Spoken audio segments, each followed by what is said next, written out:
Welcome into Wild Health Field, ladies and gentlemen. Microphone Mike Allison on a beautiful Saturday evening on the north side of Lexington, Kentucky. The time is 6:36 on a beautiful Saturday, July 30th, late July, in the proud words of my favorite country music artist, Zach Bryan. And we've got a matchup tonight. Your Wild Health Genomes are playing host to the Long Island Ducks. We're going to get right into these starting lineups. First, for the visiting Long Island Ducks, leading off second baseman number 11, Phil Caulfield. Batting second, your left fielder, number 13, LJ Mazzilli. The center fielder, number 33, Alejandro De Aza. The designated hitter for the Ducks tonight will be Sam Travis.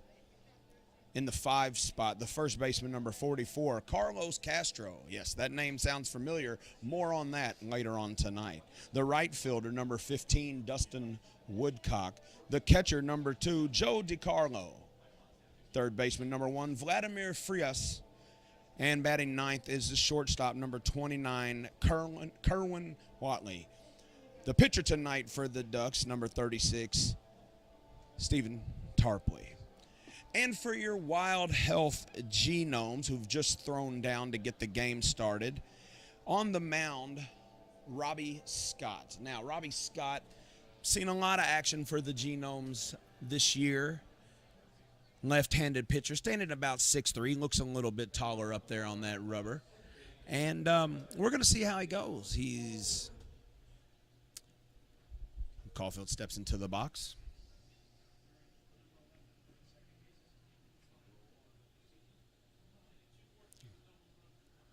Robbie Scott, the left-hander, analyzing the mound, digging in.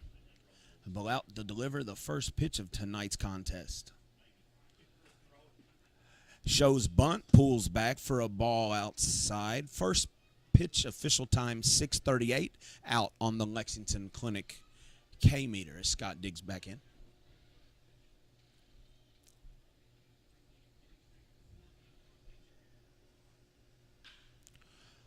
Caulfield standing a massive 5.8, drives one up the middle to short. Throw over, one down in the top of the first. There's a good stretch over there by Genome's first baseman, Chris Shaw. Stepping into the box, LJ Mazzilli for the Ducks. Way to get it started. There's a beautiful little put out there. Now, LJ Mazzilli is a name we got familiar to hearing last year in the Legends Championship run. So here we are in Wild Health Field. And with 2 teams, you get to hear his name twice as often.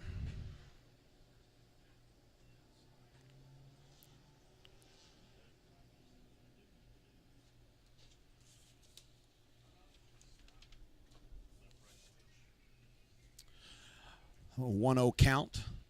Mazzilli drives a ball into left field, played off the hop and delivered back into Melbauer at cut. So with 1 out, there's 1 on for number 33 for the Ducks, Alejandro De Aza.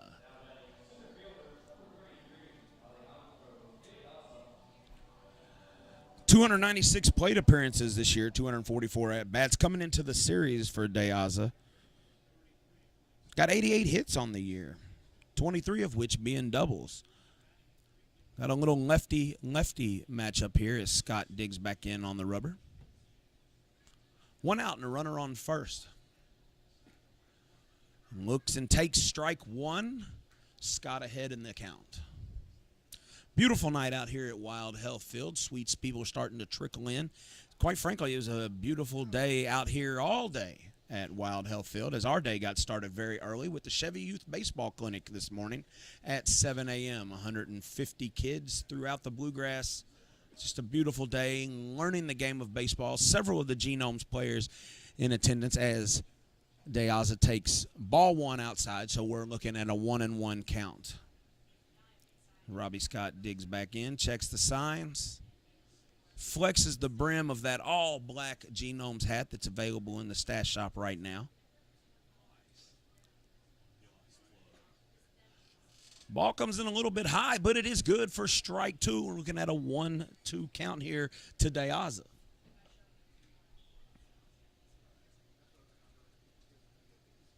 From Miami Gardens, Florida. We've heard that name before. He played at Lancaster in the Atlantic League last year. 6 foot tall. Can't tell. Gets really deep in the box. Work the outside corner. De Aza doesn't like it. Awful early in the game to start arguing with an umpire, but that is a strike 3 call. And now with 2 outs and a runner on first. We got another Duck stepping up into the plate. Now they're probably mad, and that's the type of pace that we like for some Saturday night action. Number 26, the designated hitter, Sam Travis, steps in. This is an opportunity here for Robbie Scott to focus solely on the batter. And Chase Velo throws in the signs. He likes it.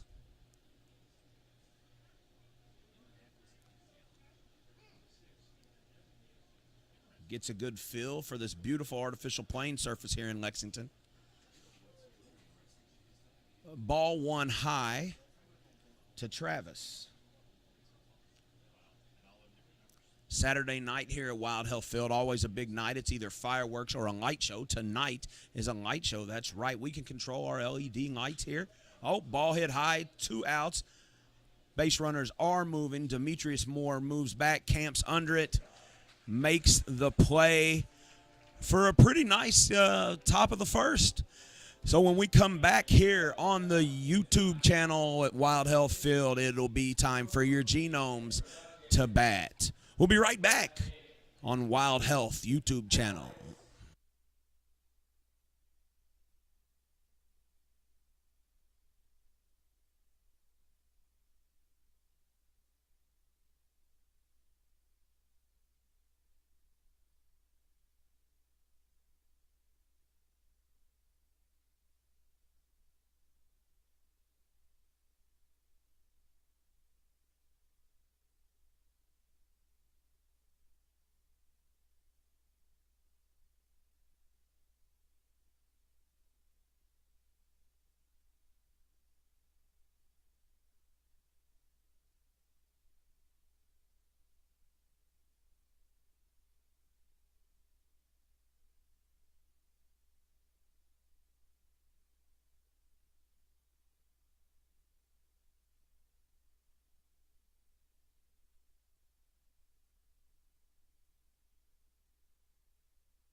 Welcome back into the Wild Health Radio Network here on YouTube and YouTube TV. You are at Wild Health Field on a Saturday night.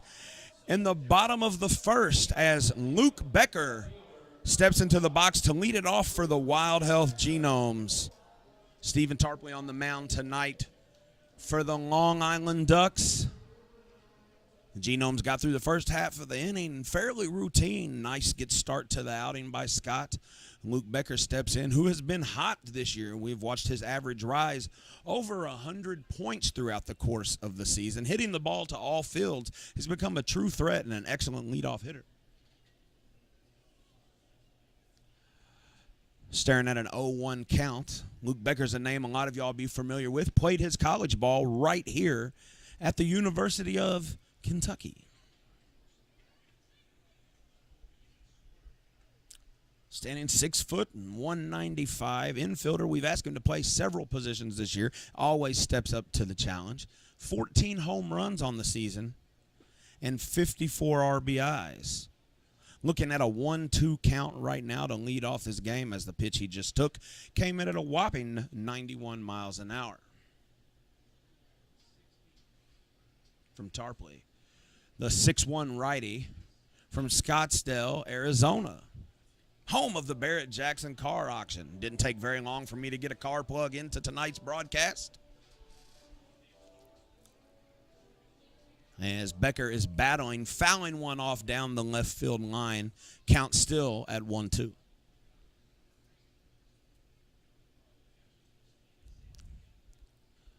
Want to give a big shout out to Landon Cochran on the field tonight as we're playing a little bit of musical chairs here at Wild Health Field. As Luke Becker swings at strike 3, it's 1 down in the bottom of the first. Making the batter for the Genomes, Chris Shaw. Landon Cochran, a native of Georgetown, Kentucky, has never met a stranger in his life and was literally thrown in the fire tonight as the on-field announcer, as I am the 6th-string broadcaster. So let's keep all the YouTube comments positive, okay? Want to give a big congratulations to Michael Watkins as they are away having a child. And I'm going to tell you that I love baseball, but the birth of a child is probably a little bit more important. So congratulations to Michael and his wife. Hugh Davis, the walking almanac of sports facts, says this is second daughter and third child, so he is officially outnumbered in the household as Chris Shaw stares at a 1-1 count. 9 home runs on the season for Shaw, batting .277. And, guys, I tell you, if you leave one hanging here in this lefty-lefty matchup, it'll be rolling off the top of the Pepsi party deck. Well, so much for trying to call it. The count is now 1-2. Just came off of the G&J Pepsi Crush Zone inning. I don't know if you've ever been out to Wild Health Field, but if you haven't, shame on you. And if you have, you know that any Genomes player is capable of hitting a home run off the Crush Zone. And if they do, our lucky fan is going to win a free night in the Crush Zone suite as Tarpley's stuff is working and Chris Shaw goes down swinging for the second out of the bottom of the first.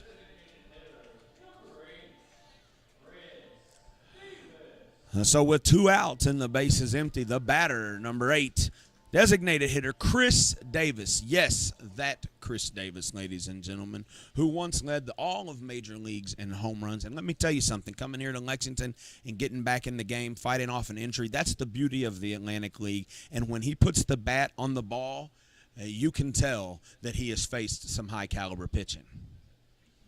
Genomes wearing the baby blue with white pants tonight, tall black socks, tall black trim with the black fitteds that I mentioned earlier. Look pretty sharp. Probably the best dressed team in the Atlantic League. No disrespect to our Lexington counterparts.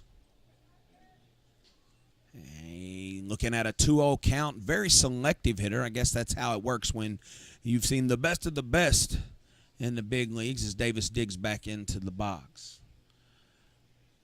As I mentioned before, Tarpley out of Arizona pitched in AAA, the Syracuse, old stomping grounds of former Lexington Legends employee Jesse Scaglione, who walked around here proudly as Davis drives a ball opposite field, and it drops just foul in right field. Would have been extra bases for sure as one of the Ducks kindly throws it to one of the fans on the bullpen patio right over next to the Mattress Overstock Stables.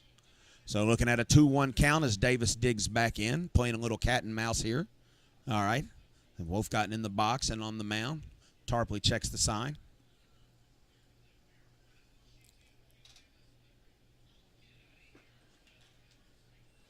Probably a pretty good swing there. Looking at 2-2 now. It's a 2-1 count. Got a little bit of an off-speed outside. Hit his spot, and Davis just a little off.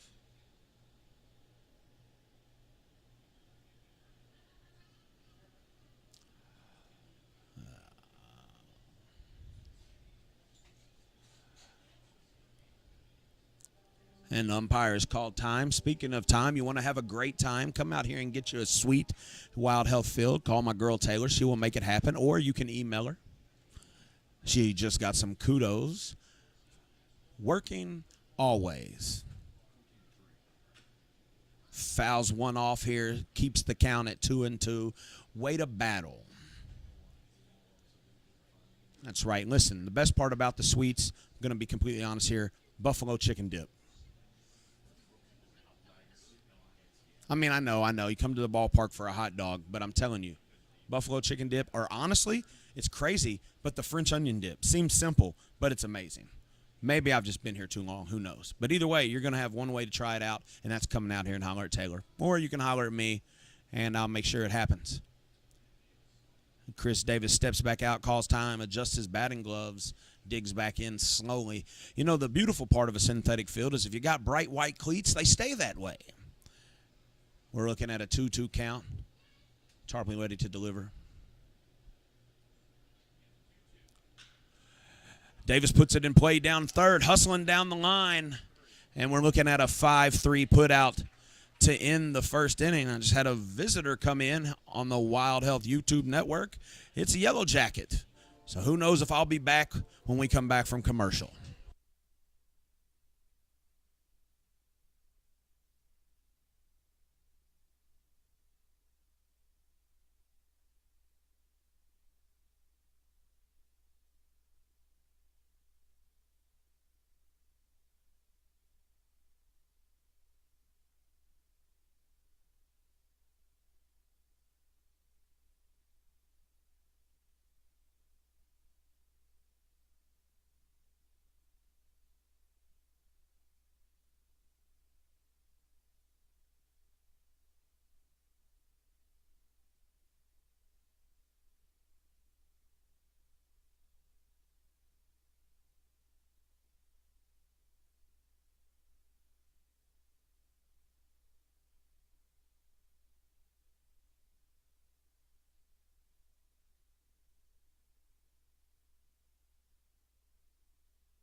All right, ladies and gentlemen, as we're back for the Serve Pro second inning, let's go around the diamond real quick. Catching for the Genomes tonight, Chase Valo, obviously the pitcher on the mounds, Robbie Scott. Third base, Gavin Johns. First base, Chris Shaw. Your second baseman is Jimmy Paredes. Shortstop, Clayton Melbauer. And across the outfield, right field, Felix Paye. Center field, Demetrius Moore. We're going to call him Coach D. And left fielder, Luke Becker. With your DH being Chris Davis, as we just previously mentioned. All right. Now that we've set the diamond for you, stepping into the box, Carlos Castro for the Long Island Ducks. Yes, the Carlos Castro that did once play right here in Lexington. Scott stares him down as they step out of the box. Once again, the cat and mouse. Gotta love how baseball does not have a time limit. And the deliver. Curveball off speed for strike one, getting ahead in the count. I love it. Woo.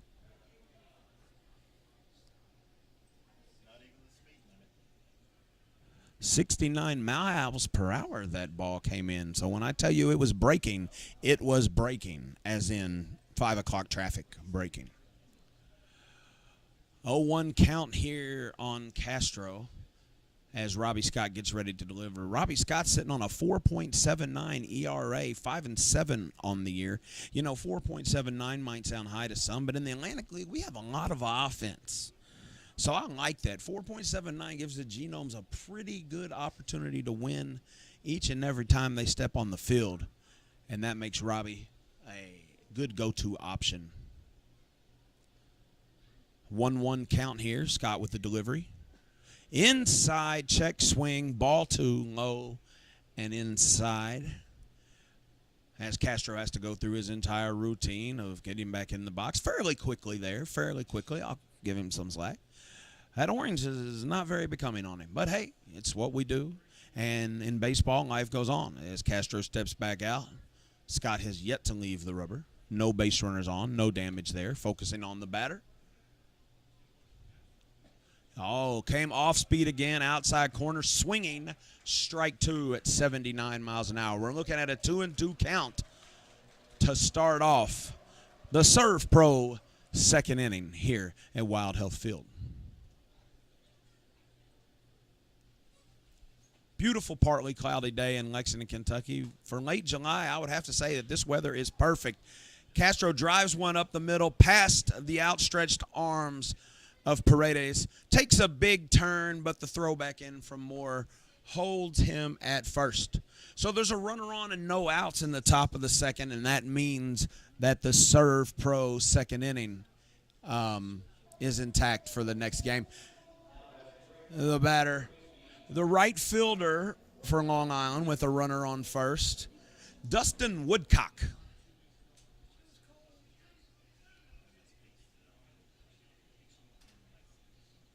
Woodcock out of Belleville, Illinois.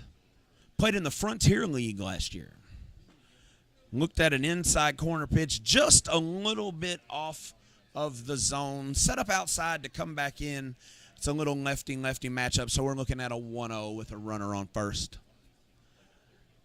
And Robbie Scott focused on the batter. You know, left-hander can always come with a last-minute pickoff attempt and delivers to the plate, still working that outside corner. Something in the scouting report is clearly telling him to work outside on Woodcock. At least 5 of his 11 homers have been against either us or the Lakers.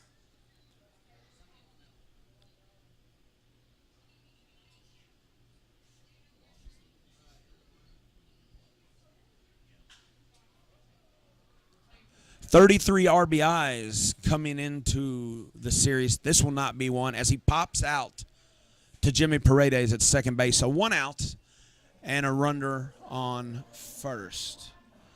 DJ Willie P on the 1s and 2s here in Lexington tonight.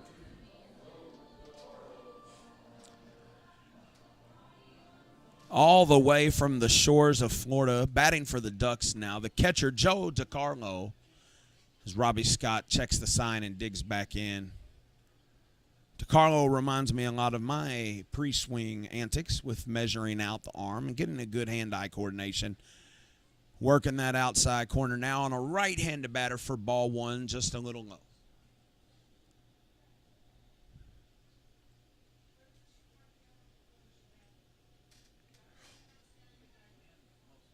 Want to give a big shout out to our producer Judith tonight, getting me some dual camera action, helping hold the runner at first, and they don't even know it because the second camera is keeping an eye in the sky. Speaking of the sky tonight, there's going to be a light show post-game. So if you're at home on a Saturday night, seriously, the weather couldn't be any better for a ballpark game.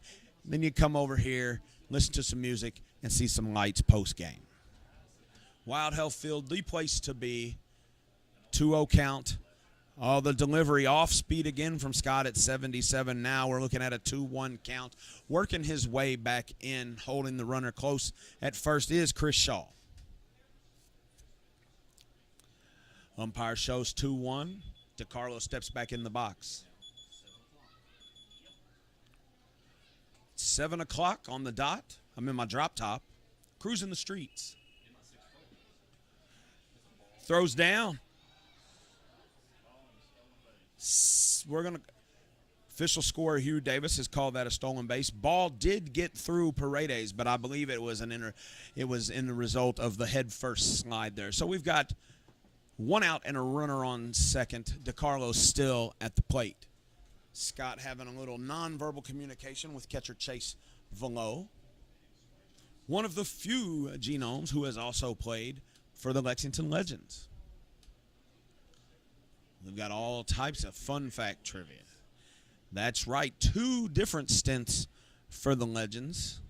Being a South Atlantic League All-Star and a South Atlantic League champion, that could be a yard trivia question. Thought he was getting a ball, hit the outside corner. Now we're looking at a full count, and DeCarlo doesn't like it. Mild conversation with umpire. Nothing too aggressive. Just wanting to know, where was it? Of course you know it was on the outside corner. It's painted black. You can see it from here. Scott gets the sign from Valo. Steps back in. Paredes lets the runner get an extra step. And we got a swing. Now we're going to charge. There's a little talk. Chris Shaw comes over from first, and that's 2 outs. Scott shows the ball to umpire. We think it's good for another batter, so we're going to give it an opportunity. Still got a duck on second. And a new batter stepping up to the plate as our bat boy comes hustling out there. Ball came in on the hands, but I don't think it broke the bat. The third baseman, Vladimir Frias, stepping into the box. Scott's really working tonight. Off-speed stuff. Doesn't really blow a whole lot of stuff by people, but he keeps you guessing. And in this world, that's pretty good. So even if you're making contact, you're out on your front foot, and you're popping out to the middle infield. Frias takes strike one right down the pipe. But again, 78 miles an hour. Probably expecting it to break. Kind of snuck one in there on him. Can't call it a backdoor slider. Walked right in the front door. Said, hello, I'm strike one. Oh, pass ball. Valo bust out to the right. Runner does advance to third. I may have jumped the gun on the pass ball, waiting on the official scorer, Hugh Davis, to tell me. I think I'm right. This angle, it's hard to tell. Off that turf, it's hard to tell. Any chance of outfield replay on that?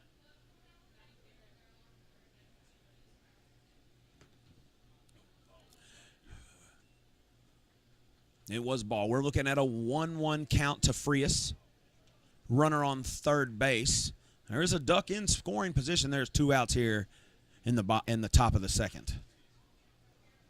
Ball goes just foul down the left field line, keeping the count at 1-2.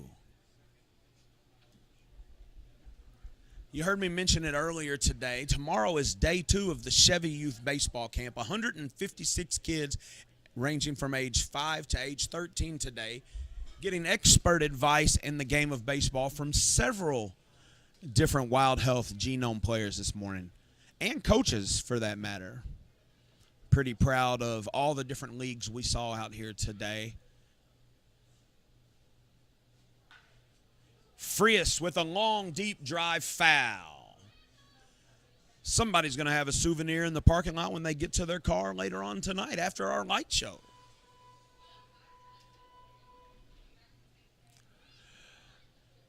Keeping the count at 1-2. Frias taking his time getting back in the box, measures out, gets his routine down. The pitch short hopped earlier. So it's a wild pitch?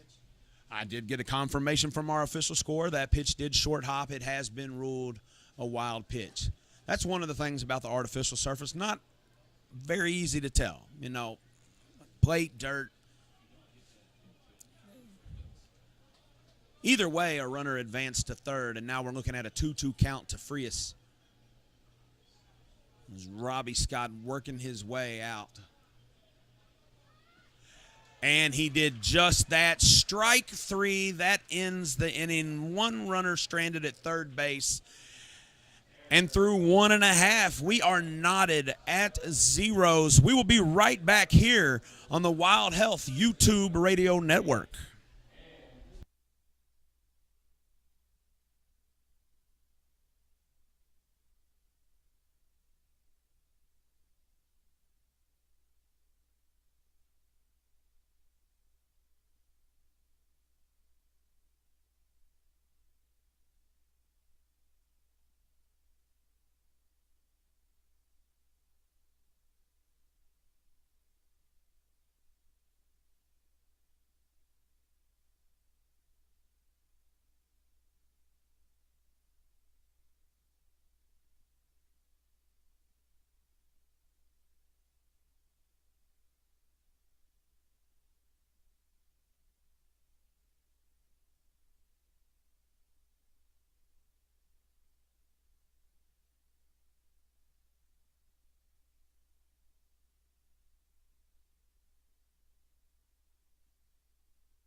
Welcome back into Wild Health Field. The Surf Pro cleanup batter, Jimmy Paredes, stepping up to the plate to start the bottom of the second inning here on a beautiful Saturday evening at Wild Health Field.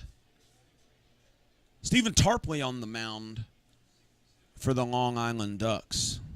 Interesting fact, throws left, bats right. So if there was ever a scenario where he would hit, we would see him hit from the right side of the plate, which is where Paredes has stepped into the box right now, staring at a 1-0 count.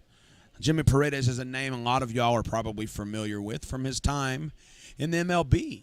I bought a pack of cards the other day at a Walgreens, mind you. Yes, in 2022.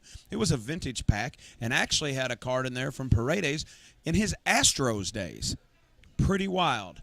Wearing number 25, a fan favorite of my mother's. Shout out to my mom on this beautiful Saturday night. Perks of having the microphone. It is a 1-1 count. Paredes swings, strike two at a ball low and potentially in the dirt. Broke pretty nicely at 78 miles an hour. Paredes with a monster night last night. Every time we turned around, we were yelling his name. Home runs to all over the place. Maybe that continues tonight. Battles, fouls one off of himself. Always a painful reminder of the non-contact sport of baseball and how it can literally sneak up and bite you. Count remains 1-2. Paredes adjusts his glove, steps back into the box.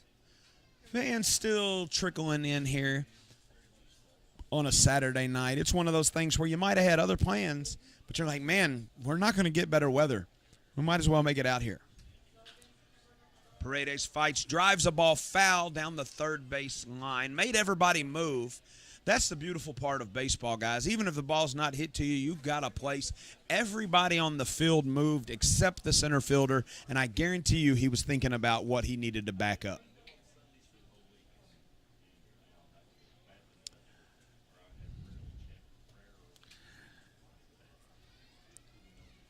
Give a big shout out to Logan, our operator of our switchboard up here, keeping the TriCaster going in full effect. Inside, taking the count to 2-2 on Paredes.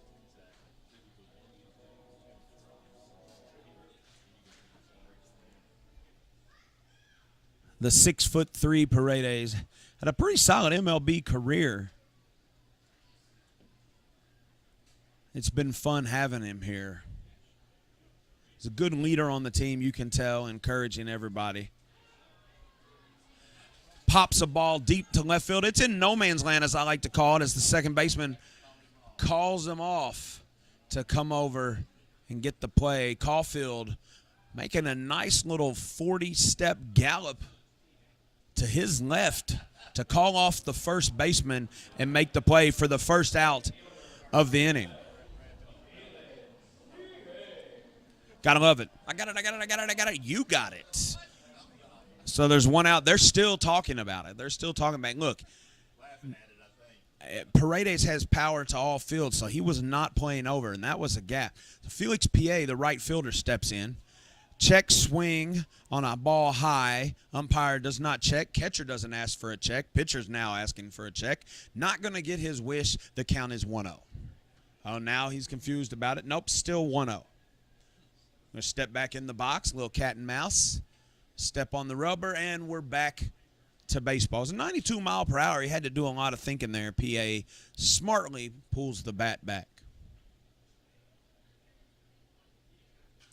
Fouls one off over the lights here at Wild Health Field. Now we're looking at a 1-1 count. Hard to lay off that pitch. Again, came in at 92 miles an hour. Broke a little late sliding across there. From my angle, I'm not going to be able to tell you if it's a cutter or a slider. But I can tell you right now, Tarpley's got some pretty nice control. 4-4 on the year with a 3.6 ERA. When PA went chasing on that, ball broke away from him 80. So he's seeing 92 coming back at 80. Hard to get your timing down on that. We're looking at a 1-2 count. Well, like I was saying, 4-4 on the year with a 3.6 ERA, guys. That's pretty impressive. Look, the truth is Long Island comes to play no matter where they're at, no matter who they're playing here in Lexington.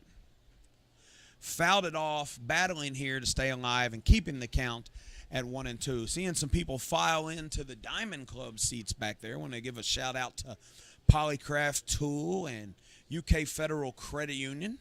Some of our season ticket holders back there. Shannon's working really hard in the Kentucky Ale tap room from Lexington Brewing and Distilling. If you are of age, I can't tell you how much that peach tea in there is amazing. It is a 1-2 count to Paye. Flicks one. We're going to have more conversation. Shortstop takes command of the infield. 4 out, number 2.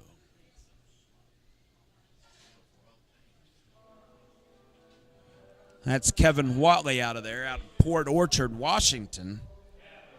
Played for the Missoula Paddleheads, telling his outfield that there are now 2 outs with Gavin Johns, third baseman for the Genomes, stepping in for the first time tonight. Batting .227, a great help this morning for the Chevy Youth Baseball Clinic. 7 RBIs on the year. Getting accustomed to life in Lexington, I'm told.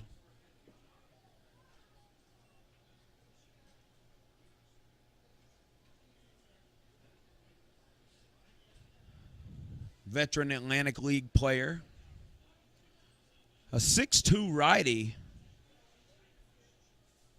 25 years old. Still a young man. Looking at an 0-1 count here with 2 outs in the bottom of the second. Sawed off. More talking. Right field comes crashing in. Calls him off and makes the play to retire the side. Pardon me, I'll call out more than just positions. When we come back here on the Wild Health YouTube radio network.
Welcome back into Wild Health YouTube radio network.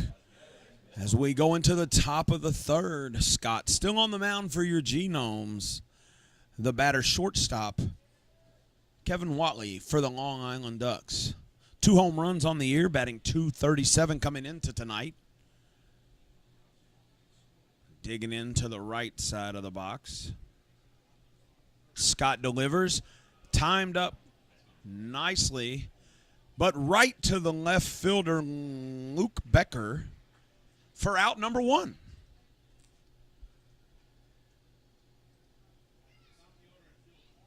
So with 1 out in the top of the 3rd, Long Island cycles back to the top of the lineup. Second baseman Phil Caulfield stepping into the box.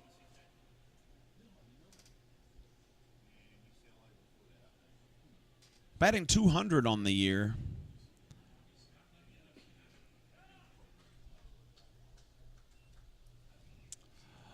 Ball 1, little inside and low. Valo with a fairly solid frame. Umpire didn't buy it. Behind the plate tonight, Darnell Morton Jr.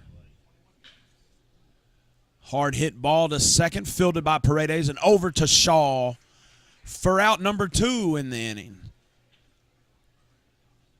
So Robbie Scott working very efficient through 3 tonight.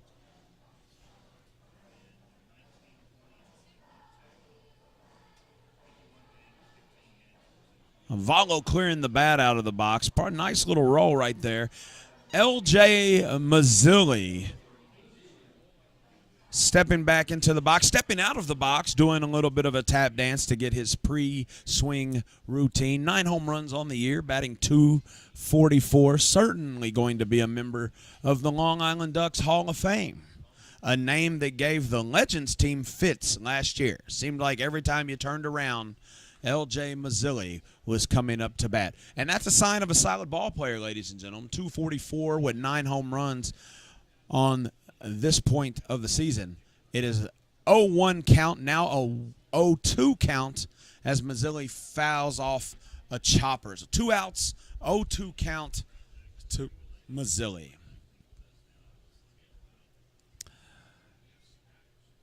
Made it all the way to AAA. West Palm Beach, Florida native, LJ. Spoke briefly to him in passing last year during the championship series. Nice guy. You know, here to do a job, as am I, but we shared our professional pleasantries and kept it moving. Scott steps back up, delivers. Ball low, looking at a count 1-2. Nice block up by Valo.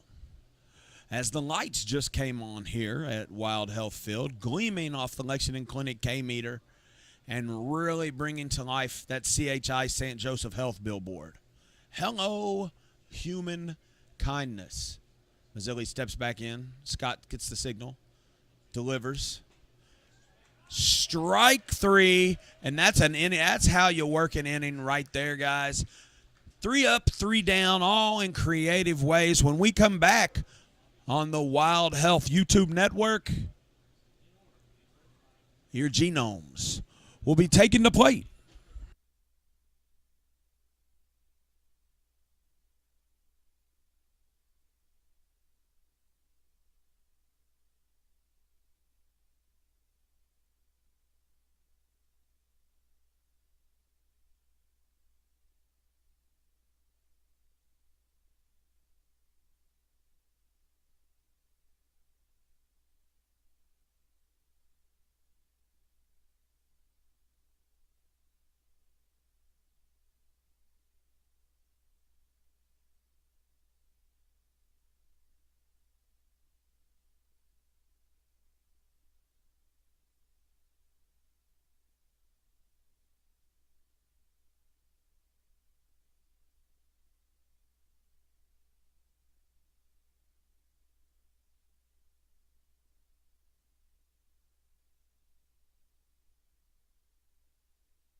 Welcome back in. Wild Health YouTube Radio Network leading off the bottom of the third for the Genomes, the catcher Chase Vallo.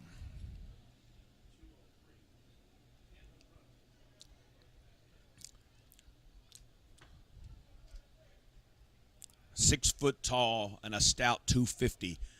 Built like a brick, Chase Vallo. We've mentioned it, 203 on the year, 10 home runs, 23 RBIs. I have to check down the first base. He did not go, so it's a 1-0 count to Vallo as he steps back in.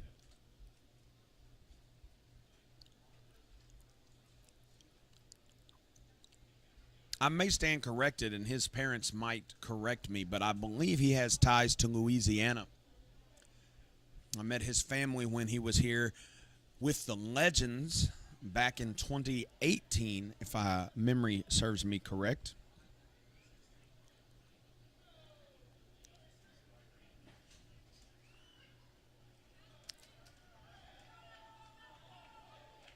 Six doubles on the year. As you can hear, Pee Wee is out in the crowd getting some people round up. We're looking at a 2-1 count as Vallo steps back in.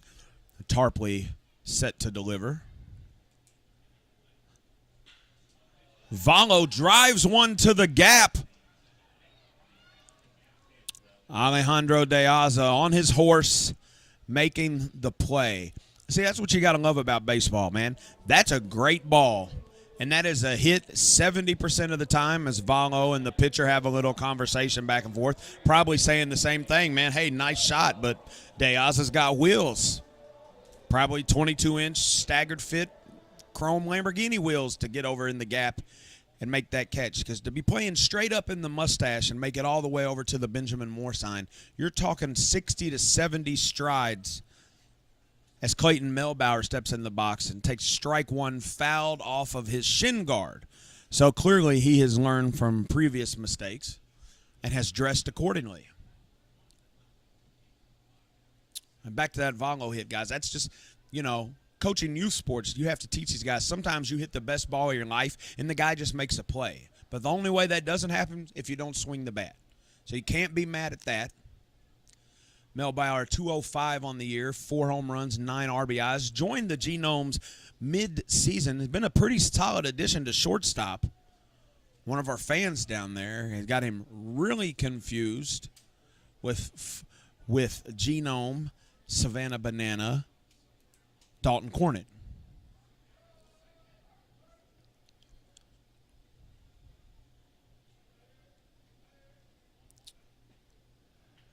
Melbauer swinging, strike two. We're looking at a 1-2 count here.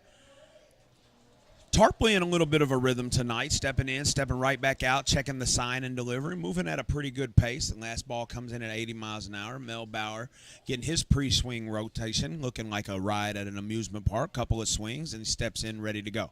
The pitch fouled off over the Mattress Overstock Stables and into the premium parking lot.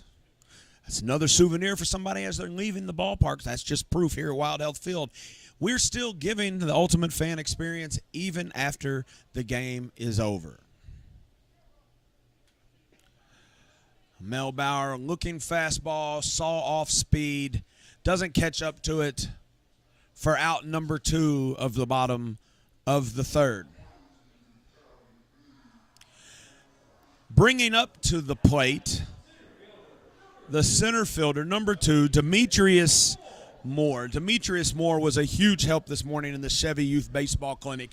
He taught our base running station, and if he gets on base tonight, we're going to see a clinic all in itself. Batting .240 with 13 RBIs on the season. Moore steps in to take the first pitch.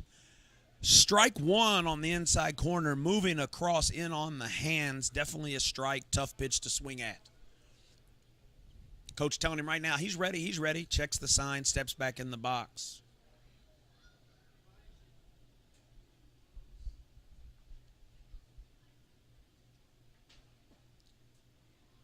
Working that inside corner real tough. That one was even more inside. Still a strike coming across. Hard to see that inside corner off of a left-handed pitcher. Even harder to catch into it. Demetrius pleading his case to no avail. Surely we've learned by now that that's not going to do any good. Stepping inside the box. Again, a little tap dance. No, you first, you first. Nope, that's not how it works. Let's get in here and play the game. That ball's low. Not on the inside. Still taken. Demetrius, very selective. Wants to force a walk. 1 and 2 is the count. 2 outs. No Genomes on the base currently here.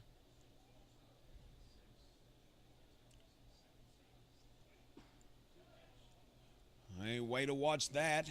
Tarpley thought it was strike 3. Not the case. Moving to a 2 and 2 count.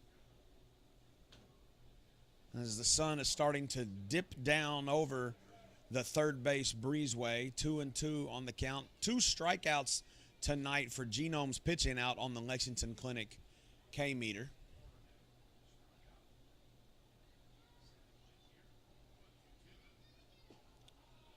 Inside corner again. Going to be honest with you, similar to the first pitch that was called a strike. I see that Demetrius is not arguing this time. Makes you wonder if that conversation does help. But as a coach of youth sports, I'd say keep your mouth shut and step back in the box and swing. That would go for both pitcher and batter, and for both teams for that matter. Didn't mean to rhyme there, just comes naturally. As Tarpley steps off, doesn't like it, got out of his rhythm. And, you know, that's the direct result of a 6-pitch at-bat here. Thought he got out of it earlier. Moore worked an 0-2 count back to full.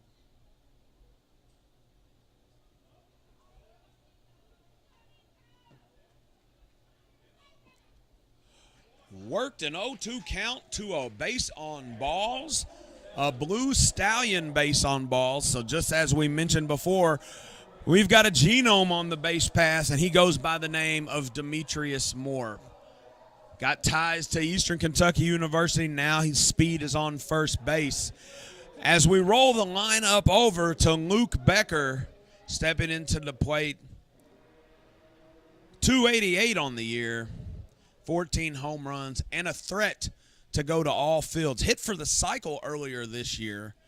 So we've got the University of Kentucky at the plate with EKU on first. And, guys, this is the type of bluegrass baseball that we're looking forward to. Speaking of blue, that was a Blue Stallion base on balls just a minute ago to Moore. Want to give a big shout-out to them. We've got some exciting news coming out of that camp here in the very near future. Sworn to secrecy, but not sworn to not teasing you all about it.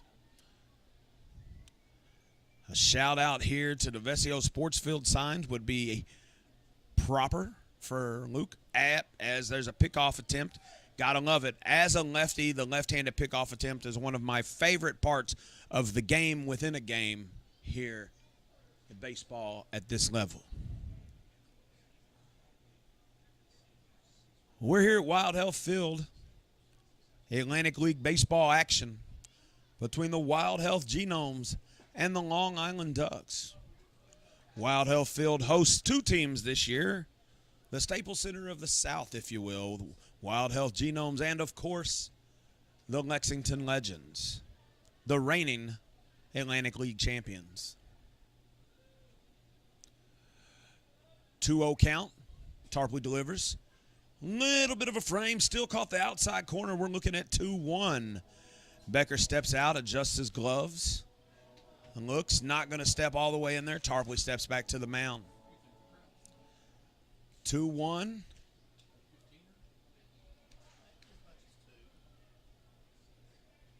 Straightaway, shading a little bit to right as they try to get Moore back with the pickoff at first. Little sloppy on the throw, little low. Moore back with little to no.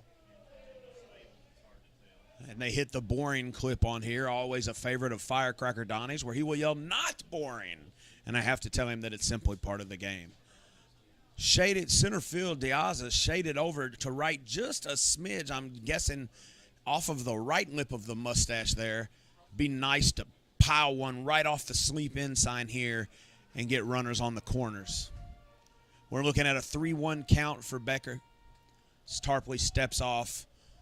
Has a little nonverbal with his catcher. Catcher gets back in. Becker steps back in the box.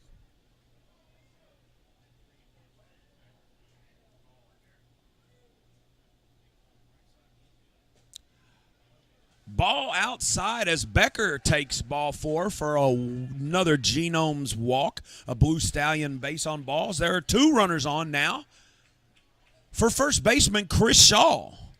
So we've got a lefty-lefty matchup with 2 on and 2 out, and that's going to be enough for there to be a little conversation at the mound.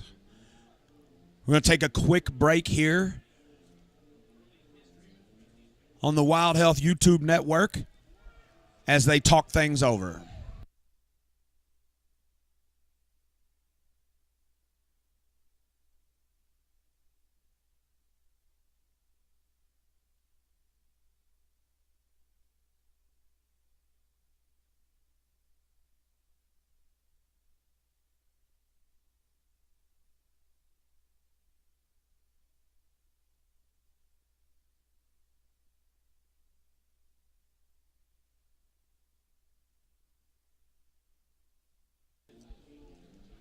Right back in as Shaw steps in.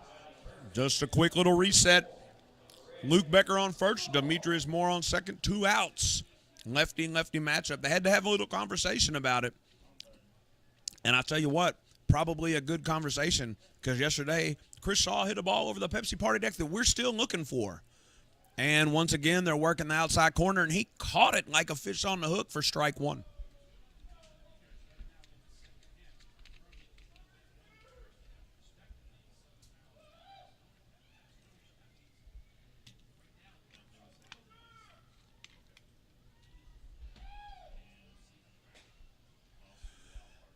Ball up and inside for ball 1, so we're looking at a 1-1 count on Shaw. 276 on the year batting average for Shaw, 9 home runs, 39 RBIs, and an outstanding walk-up song. Got OPS of 847.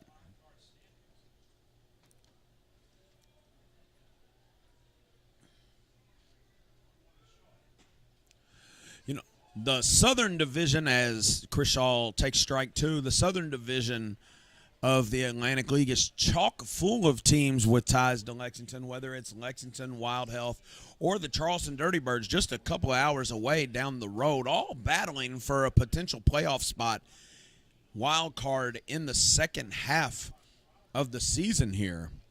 Atlantic League baseball broken down into 2 half champions. And Shaw on the outside corner, swinging strike 3. And as I stutter my way through that strikeout, that wraps up the 3rd inning. We'll be right back on the Wild Health YouTube network, brought to you by Kentucky Lottery.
Welcome back into the Wild Health YouTube radio network. Scott rolls back out on the hill for the Genomes. Gonna face Alejandro De Aza for the second time this evening.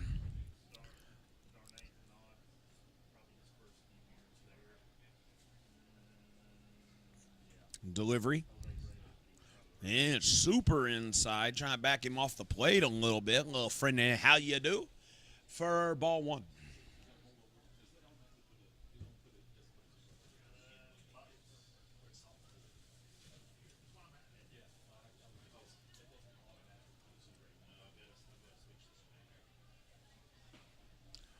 A nice delivery there for Scott for strike one. Little off speed coming across the plate at 79 miles an hour. So we're looking at a 1-1 count to De Aza. Well, lefty-lefty matchup, and ironically, Scott, who throws left, if he were to bat tonight, he would bat from the right side plate at us. Probably not going to happen. Change of an arm angle right there gets him to ground out to Paredes over to Shaw for out number one of the top of the fourth. Notice the hustle from catcher Valo down the line.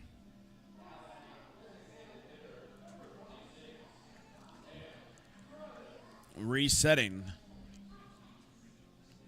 Designated hitter stepping into the box for the Ducks. Sam Travis stepping back out of the box. A little Texas two-step, if you will. Nothing personal to Texas, just what we call it. Growing up watching Tim Hardaway, you know all about that. That would be the UTEP two-step. My apologies. But Orland Park, Illinois, close enough. Speaking of Illinois, Lollapalooza going on this weekend for my music fans out there. I personally would be in Lexington watching Atlantic League baseball, though. 7:40 on a beautiful Saturday night at Wild Health Field.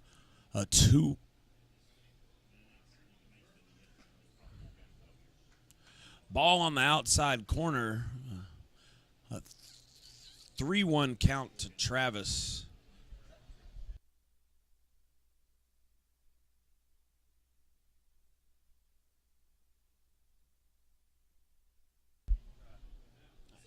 Sorry, 2-0 count to Travis. Caught myself there a little bit. Designated hitter out of Illinois.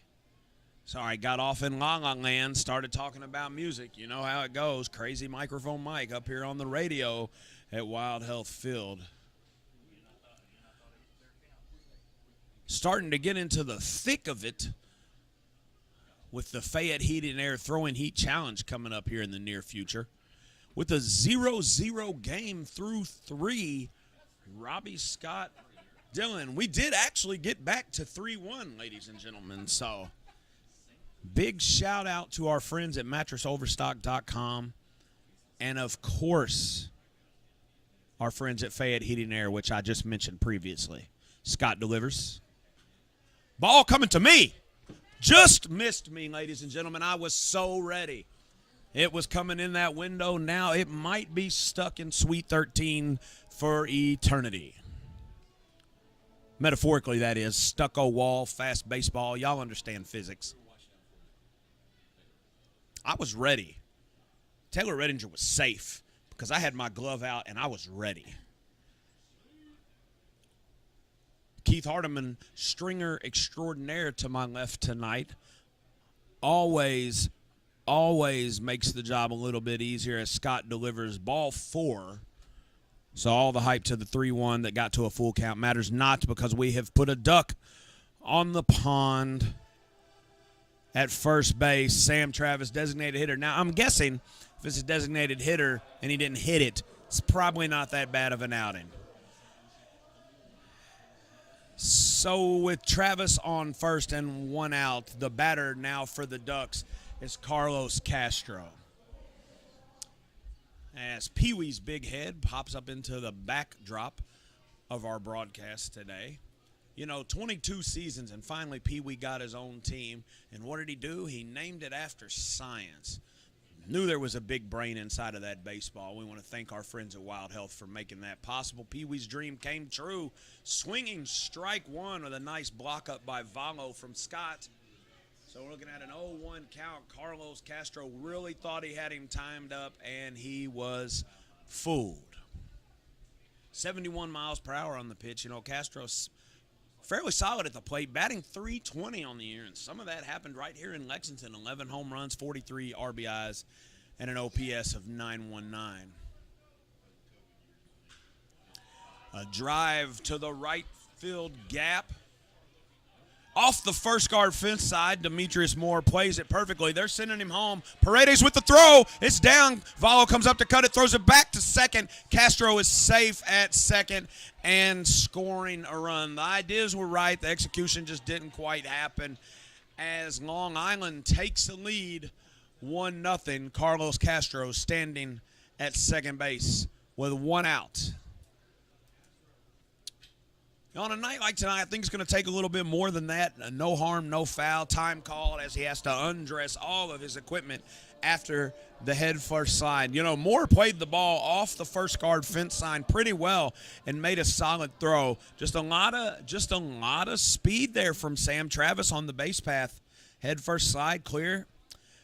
Nice little replay there from Judith and our Visual and Verge team. Scott steps back on the run. Dustin Woodcock, the right fielder, whose name was escaping me earlier, is stepping up to the plate. One out, runner on second. See, now that ball's on the outside corner, and they're going to call it a ball one. Hard to argue with it, especially from my angle. But when you set up outside like that, you leave yourself not a lot of room. So we're looking at 1-0 as Woodcock steps back in the box.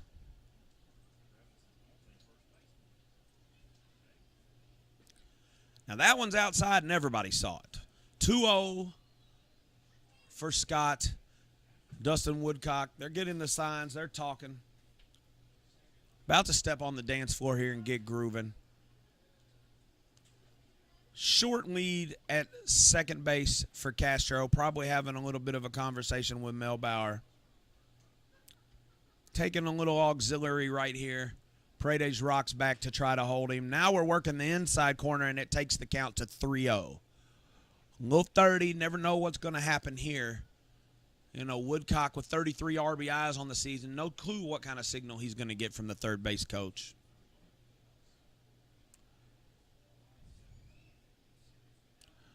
Still a short lead. Doesn't look like a hit-and-run situation right here, but we'll see.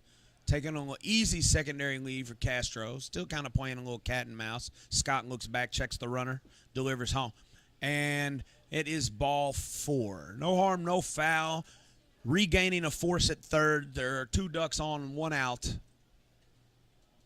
here in the top of the 4th, where the Ducks have already played it a run.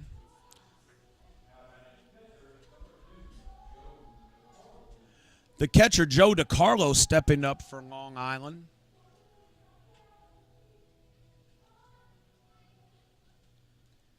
Got 2 base runners. And give a big shout out to our friends at G&J Pepsi. I see a group over in the G&J Pepsi suite having a good time as Scott digs in on the rubber. DiCarlo getting his hand-eye coordination and timing set up with what I like to call the Ichiro of pre-swing treatment. Carlo checks the runner at second. Foul ball back into the screen, jumps out early on a 0-1. So 1 out and 1 strike here to DiCarlo. It appears that Scott's going to go right at him. Paredes baiting the runner at second to hold tight. Makes you wonder what the call is. Looking, Chase Valo with a nice cut up. Kept the ball in front. Runners stay in place. Looking at a 1-1 count here to DiCarlo. Nice group over in the Mattress Overstock Stables tonight, and pretty big group on the Pepsi party deck. Guys, it makes all the difference in the world when you book your group outings here at Wild Health Field. You never know who's going to be playing, but there's going to be family fun had for all. Saturday night means a light show tonight. And those people are going to have a prime seat for that. 2-1 count as the cavalry was just called. Scott steps back on the mound. Long Island's catcher DiCarlo steps back in the box.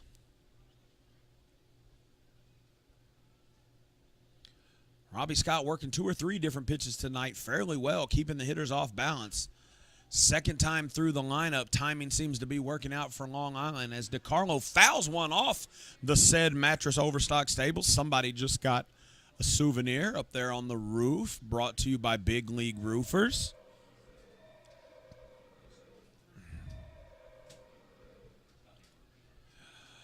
Looking at a 2-2 count as DiCarlo steps back in.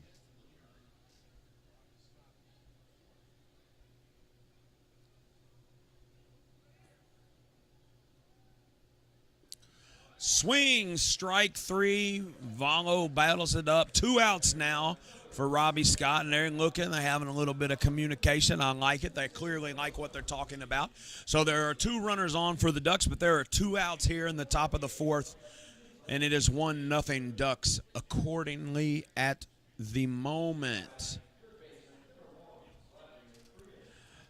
Frias steps back into the box, 0 for 1 on the night. Vladimir Frias, another name that we got very familiar with during the championship series last year here in Lexington, as the Genomes look to earn a playoff spot this year and hopefully bring home a championship in their first year out.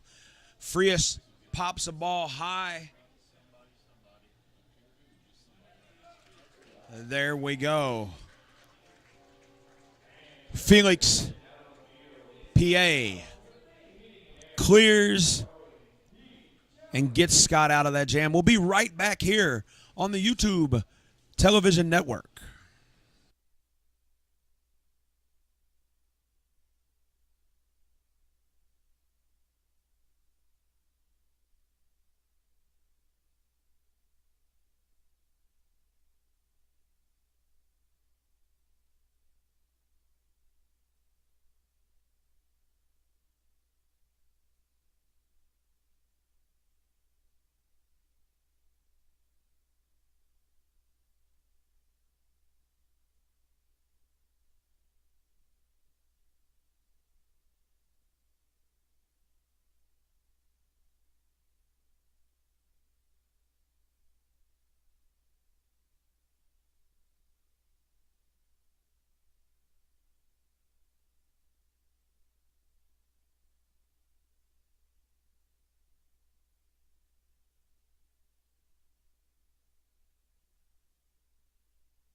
Welcome back into the Wild Health YouTube radio network. It is the bottom of the 4th.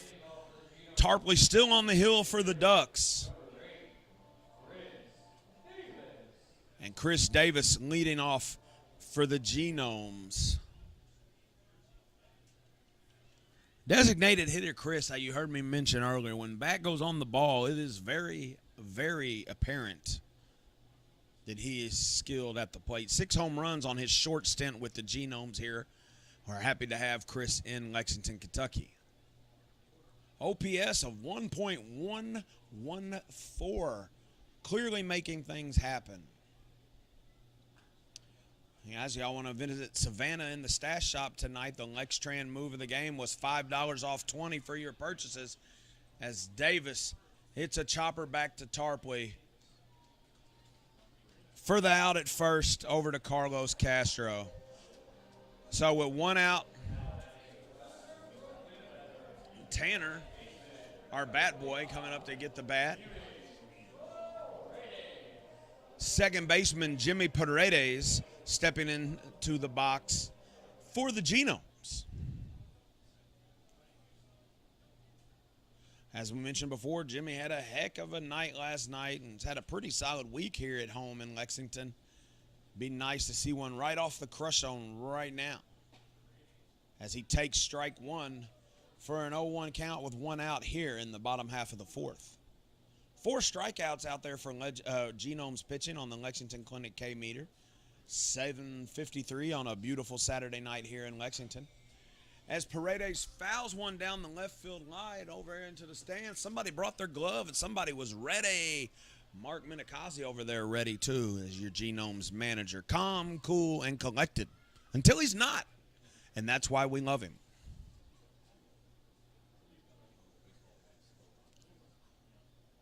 Paredes with power to all fields. Chops one, battling here. Seen 3 pitches, still an 0-2 count. Clearly swinging, very selective at the plate. Could potentially work this count back full or even better. But if you leave one hanging, he will make you pay. Want to give a big shout out to Tamara Tolson as his Women in Sports Week continues. 859-309-0377.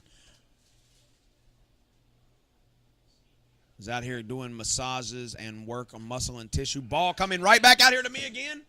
Hits the seat. If I could climb out this window with Spider-Man tendencies. Guys, it's looking pretty good. I might get a souvenir. 16 years of being on field, I haven't been this close to a foul ball, and that's 2 halfway through this game. I know all y'all enjoyed hearing my voice go up a couple of octaves there. Tarpley delivers. Paredes is battling. I believe we're on pitch 6 of this at bat, and we're still sitting at an 0-2 count.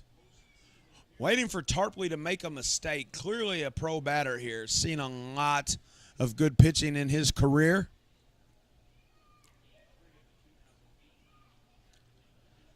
Mentioned earlier that he had time with the Astros. Off the top of my head, I believe Pirates and maybe even Phillies in there as well. I might be mistaken.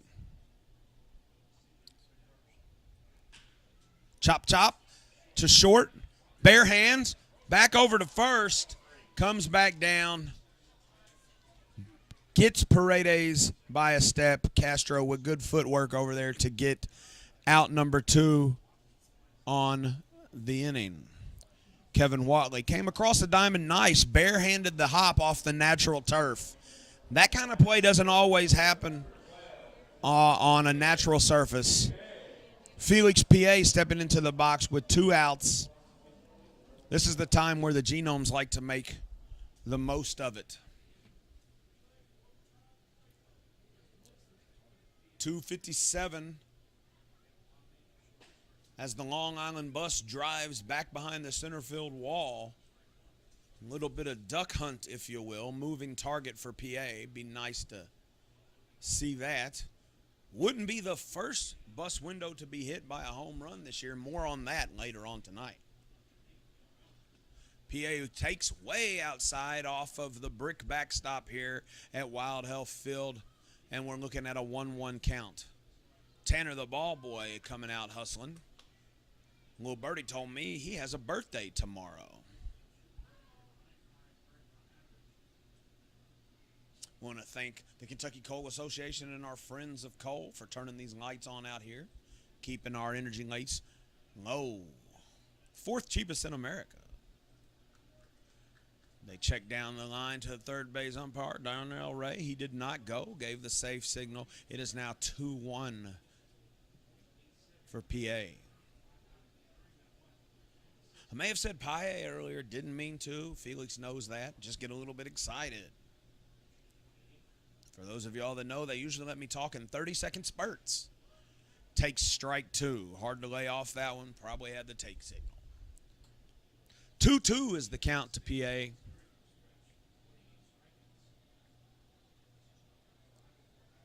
Felix batting .257 on the season.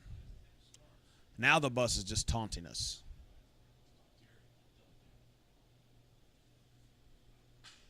Little chopper to second. Caulfield over to Castro, and that ends the inning. 1-0 after 4, Long Island Ducks. We'll be right back on the YouTube radio network at Wild Health Field.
Welcome back into Wild Health Field as we come into the top end of the 5th. Robbie Scott takes the rubber again for the Genomes. Shortstop Kevin Whatley stepping into the box for the Ducks. 233 on the year, right-hander.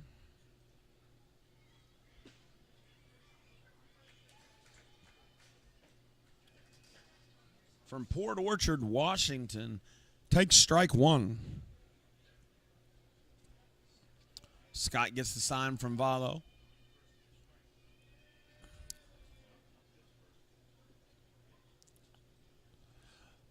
Coming in a little bit crazy.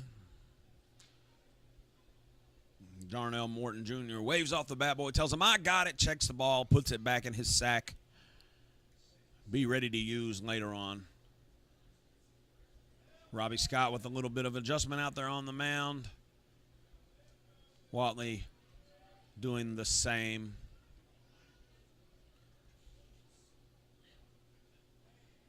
Swinging strike 2. Nice pitch there from Scott. Off speed. So I think we're looking at a 1-2 count right now with that ball in the dirt.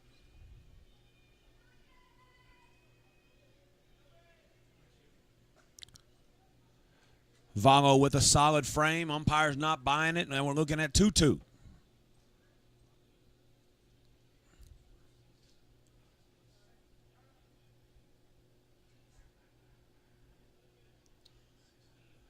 Scott checks the sign from Valo. Lefty delivers. Check swing, tag him. There you go. Strike 3. Valo, way to fight. Something happened on the play. Valo upset, slamming his catcher's mask down. Not sure what happened, if it got him in the face. I'll be back with that. the fourth Central Bank strikeout of the night, and going up, the K's going up on the Lexington Clay meter. K meter, not clay meter. We are not taking a measurement of clay out here because our field is now artificial and clay doesn't follow into that. Used to measure clay all day, mainly by the red stain on the soles of my shoes. It's 8:03 here at Wild Health Field. As the top of the lineup for the Ducks comes back up, Phil Caulfield. Trainer Joe Holstead coming out to check on Valo. Valo shakes him off. Gets back in there as the brick house Valo is. Nothing can quite faze you.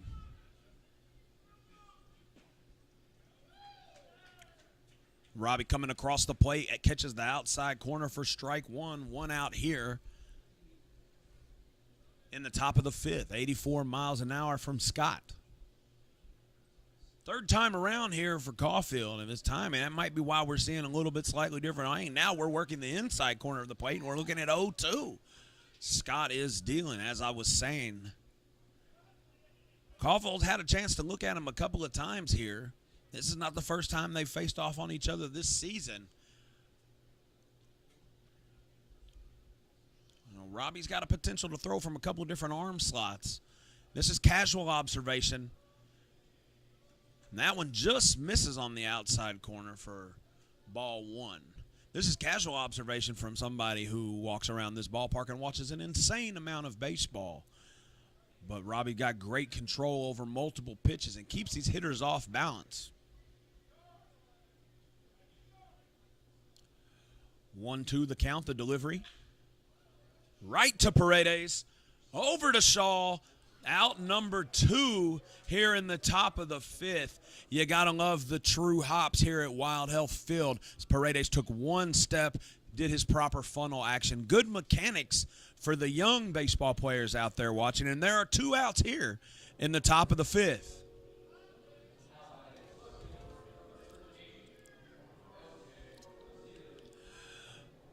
And Long Island in the alternate orange and gray pants, black trim tonight as L.J. Mazzilli steps in to the box.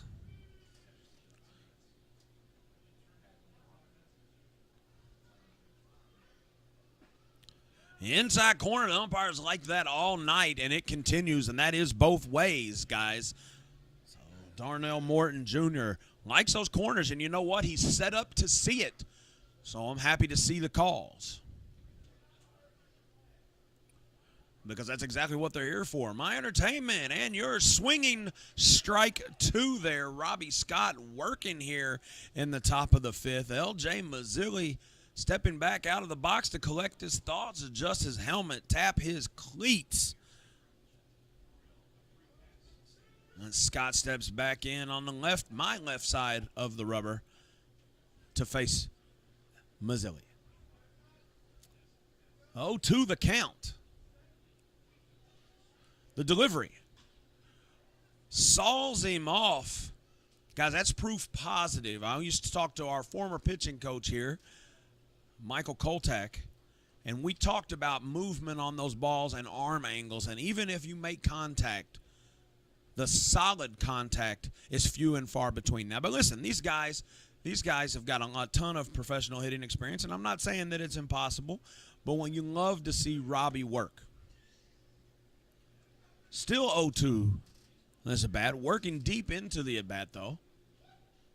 Just missed the outside corner. Nice block up by Valo. 1-2 the count to Mazzilli.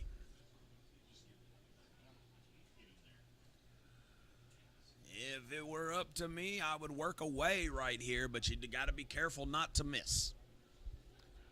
Because you miss away, and it's going off the unified technology sign. Just a fact here, guys. These are professional baseball players. Robbie works. Sets, delivers. Strike 3 on the outside corner, almost like I've watched a little bit of baseball before. 3 up, 3 down, a solid inning as the Black Diamond Roach Race awaits here on the YouTube radio network at Wild Health Field. We'll be right back.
Welcome back in, Wild Health YouTube Network.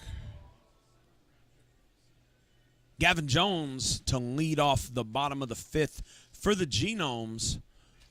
Tarpley still on the hill, working very diligently for the Ducks. Sets, delivers. Outside, tried to do a little bit of frame, but umpire not buying it. Set up in a good spot to call the balls and strikes tonight. Gavin Johns batting .224 on the year. OPS of .544. The delivery from Tarpley. Outside corner misses again. 2-0 the count. Outside corner. Seeing a lot of people up here on the suite level having a good time. It's pretty cool tonight. I see a lot of people over in Section 213, a direct result from the Chevy Youth Baseball Clinic today. I saw a lot of teams here. Scott County Youth Baseball well represented. Jessamine County well represented. As Johns goes deep to Watley, has to go deep into the gap, but makes the play. Active at shortstop tonight, Watley, for the first out of the inning. South Lexington Youth Baseball, Southeastern, Turkey Foot, and Western all in attendance as Chase Valo steps in the plate at the Chevy Youth Baseball Clinic. My man Aaron Smith here tonight at the South Lexington Clinic this morning. Chevy Clinic representing South Lexington Manor. Valo steps in. Tarpley set to deliver. Misses outside for ball one. I look around the suite level right now. I see a couple other South Lexington jerseys. That's what kind of threw me off over there.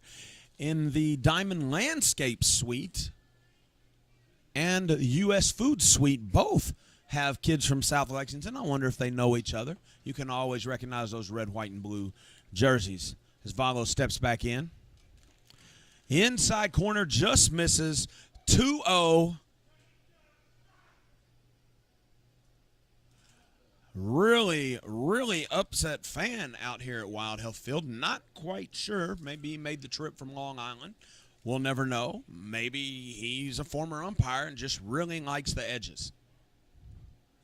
That one catches a corner, and that's a strike, and I don't hear any feedback. So 2-1 the count to Valo. Steps back in, gets reset. Tarpley having a nice outing tonight. Guys, nice game, actually.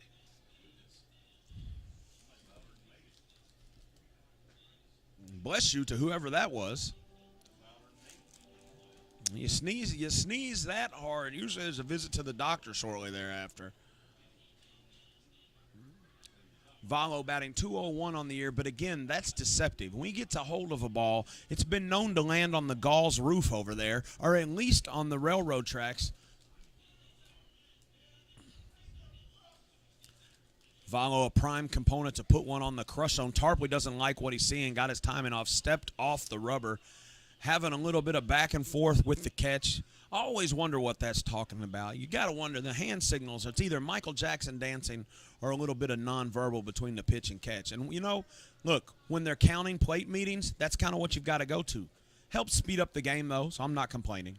Valo steps in, takes a ball outside, works the count full here with one out in the bottom half of the fifth. I like this. This is in a game like this, you work these counts deep like Paredes did in the last inning. You start getting that pitch count up, and that works out well for the home team. Valo calls time. Again, at this point, we're on a rhythm thing.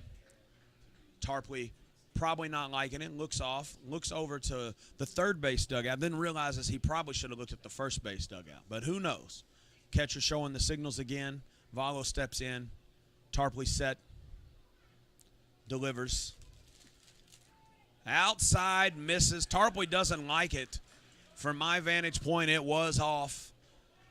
That's a walk for Valo. So we got a Genome on base, a Blue Stallion base on balls, if you will. Love the new walk graphic from Visual and Virch.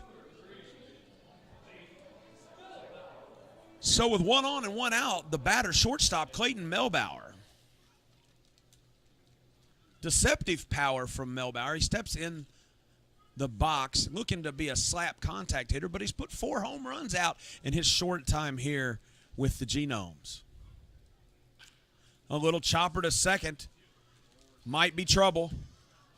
Melbauer with the speed beats out the double play. Nice slide by Valo to cause a slight delay. Melbauer safe at 4. Stretched by Castro doesn't get him, but with 2 outs, we've still got a Genome on base as Clayton Melbauer breaks up the double play. Which brings up center fielder Demetrius Moore. Coach D, as he was referred to this morning in our base running clinic with Chevy Youth Baseball. Chevy cares, ladies and gentlemen, and it was quite the eventful morning. Day 2 of this happens tomorrow right here at Wild Health Field.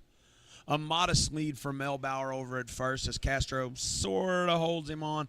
With the left-handed pitcher, you always kind of be a little bit cautious. The chopper to Moore, they play it to first to Castro, and he's out. And that does retire the side. Demetrius, who took a 8-pitch at bat first time, jumps on the first one, doesn't get it where he wants it, and that gets us out of the 5th. We'll be right back here on the Wild Health YouTube network with the score. Your Genomes 0 and the Long Island Ducks 1.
Welcome back in to the Wild Health Field on YouTube. 71 pitches into his performance, Robbie Scott trots back out onto the mound as Alejandro De Aza, center fielder for the Ducks, steps in to the plate to lead off the top of the 6th.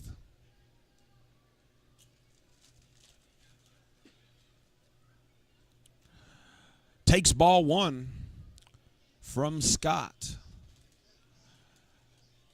We were mentioning the stash shop earlier tonight. Savannah's in there, and a promotion earlier for Lexington was $5 off a purchase of 20 or more. Some pretty cool stuff in there. The baby blue Genomes hat and the black on-field fitted hat that they are wearing tonight are available. As President and CEO Andy Shea taking on the action from the first base breezeway. chit-chatting with some fans and season ticket holders. It's awesome to have your ownership right here on deck, hands-on with you day in and day out here at Wild Health Field. 2-0 the count to De Aza. Alejandro.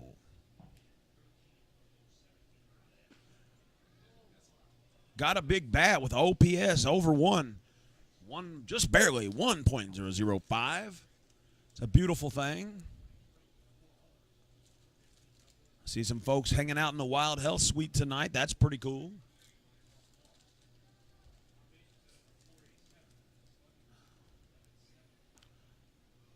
Finally catching that corner right there. We're looking at a 3-1 count to De Aza. Don't want to give him anything coming in at 85 miles an hour. 71 pitches coming into this inning for Scott.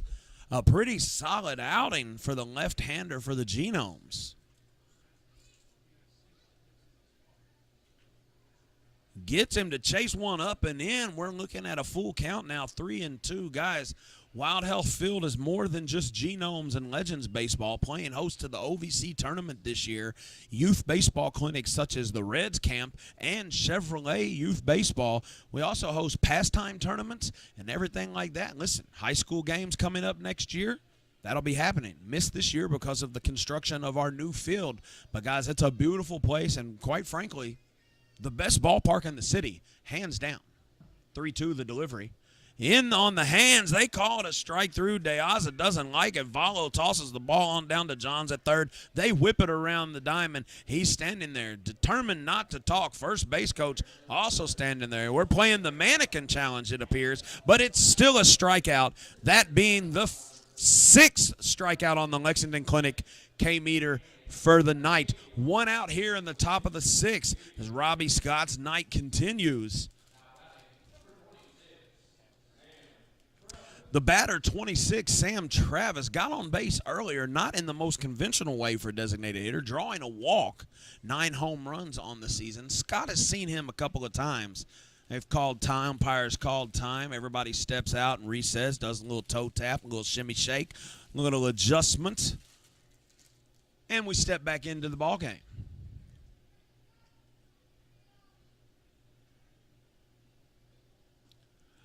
Outside low and away for ball one for Scott. Not a bad pitch. If he chases it, nothing good happens for him. So it is apparent that I hang out with way too many baseball people. Nobody wants to know my opinion on what's going to happen if he hits that ball. I'm just here to tell a story. Came inside on that one to opposite field. Paredes tracks it over, gets underneath of it for out number 2, and that retires designated hitter Sam Travis. 1-0 Ducks here in the top of the 6th. Robbie Scott with a very solid outing, ladies and gentlemen. Carlos Castro doing the slow walk up to the box. Irony personified here in the form of an Atlantic League baseball game. Lights are on, beautiful backdrop. The cotton candy skies that happen here at Wild Health Field are pretty much amazing. You go to a lot of these stadiums now and their backdrops like the skyline. We let Mother Nature be the backdrop here, and she doesn't disappoint. Scott on the outside corner just misses outside for ball 1. Carlos Castro batting .323 on the year. May have mentioned that earlier, that portion of those at-bats were right here in Lexington.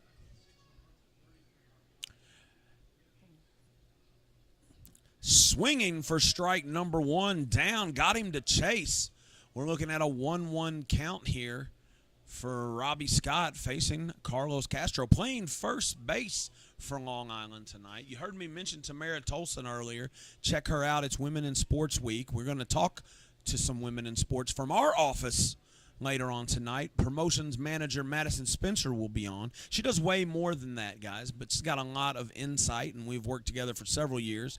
And it's always great to hear from other voices in the front office, if for nothing else, to give you a break from mine.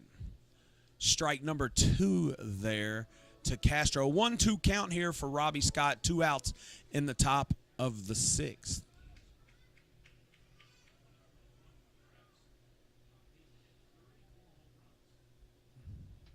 Just a couple of nights ago, we had our friends out here from Crime Stoppers. It was pretty interesting to hear, and I mentioned that because I started to look down in the bullpen to see if there was any action by the Crime Stoppers as he drives a ball to nice. There we go. A beautiful catch, sliding catch for out number 3 by Felix PA to end the inning. 40 to 50 strides to his right on a chopper that may or may not have hit in fair territory, but it doesn't matter because PA there with an ESPN caliber play. We'll be right back on the Wild Health YouTube network.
Hey, welcome back into Wild Health Field. Microphone Mike Allison with you on a beautiful Saturday evening in Lexington, Kentucky. Tarpley rolls back out there for the Ducks. Guys, listen, both of these pitchers are working, but we're going to creep back up here to the top of the lineup as Luke Becker steps in for the Genomes. We've talked about this earlier. Luke Becker, first Genome ever to hit for the cycle, University of Kentucky product. Super nice guy, putting in extra work over in the Louisville Slugger Hitting Science Center earlier today. A little nice passing by in between clinic and baseball game. And listen, guys, we talk about it often. You work when others aren't working. That's how you get better. Takes a strike there, 0-2 count. Probably a tough one to lay off of, but it only takes one. So here we go, 0-2. We're in a battle position. 54 RBIs on the year for Becker. Fouls one off hard over the roof, down the first base side, up on the roof. Big league roofers. Call them if you need anything. Check out the dugout tops for more information. Firecracker Donnie up in the mix somewhere tonight, rocking his Gnome t-shirt that's available in the stash shop.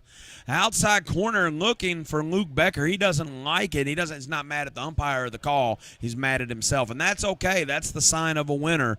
Always working. One out here in the top of the sixth. Bringing up for the Genomes, number 34, to first baseman Chris Shaw. 39 RBIs on the season for Shaw.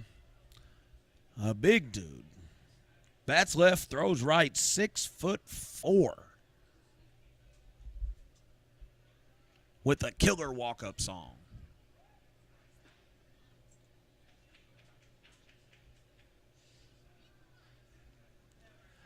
Always great with the kids post-game, asking for autographs and high fives and hugs.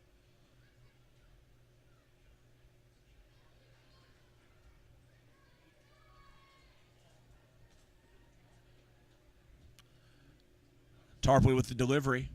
Outside to Shaw, taking the count to 1-1.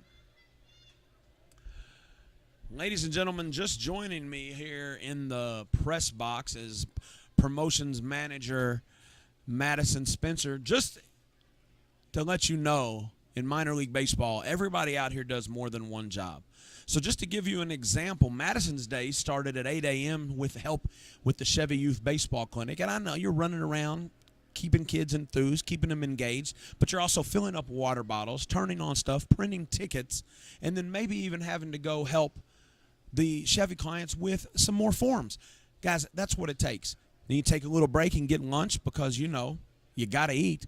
And then you come right back out here and you get prepared for a Saturday night. Madison, does that sum up? It's a 1-2 count to Shaw. Does that pretty much sum up your day? Yeah, absolutely, and that's pretty much every day in baseball here.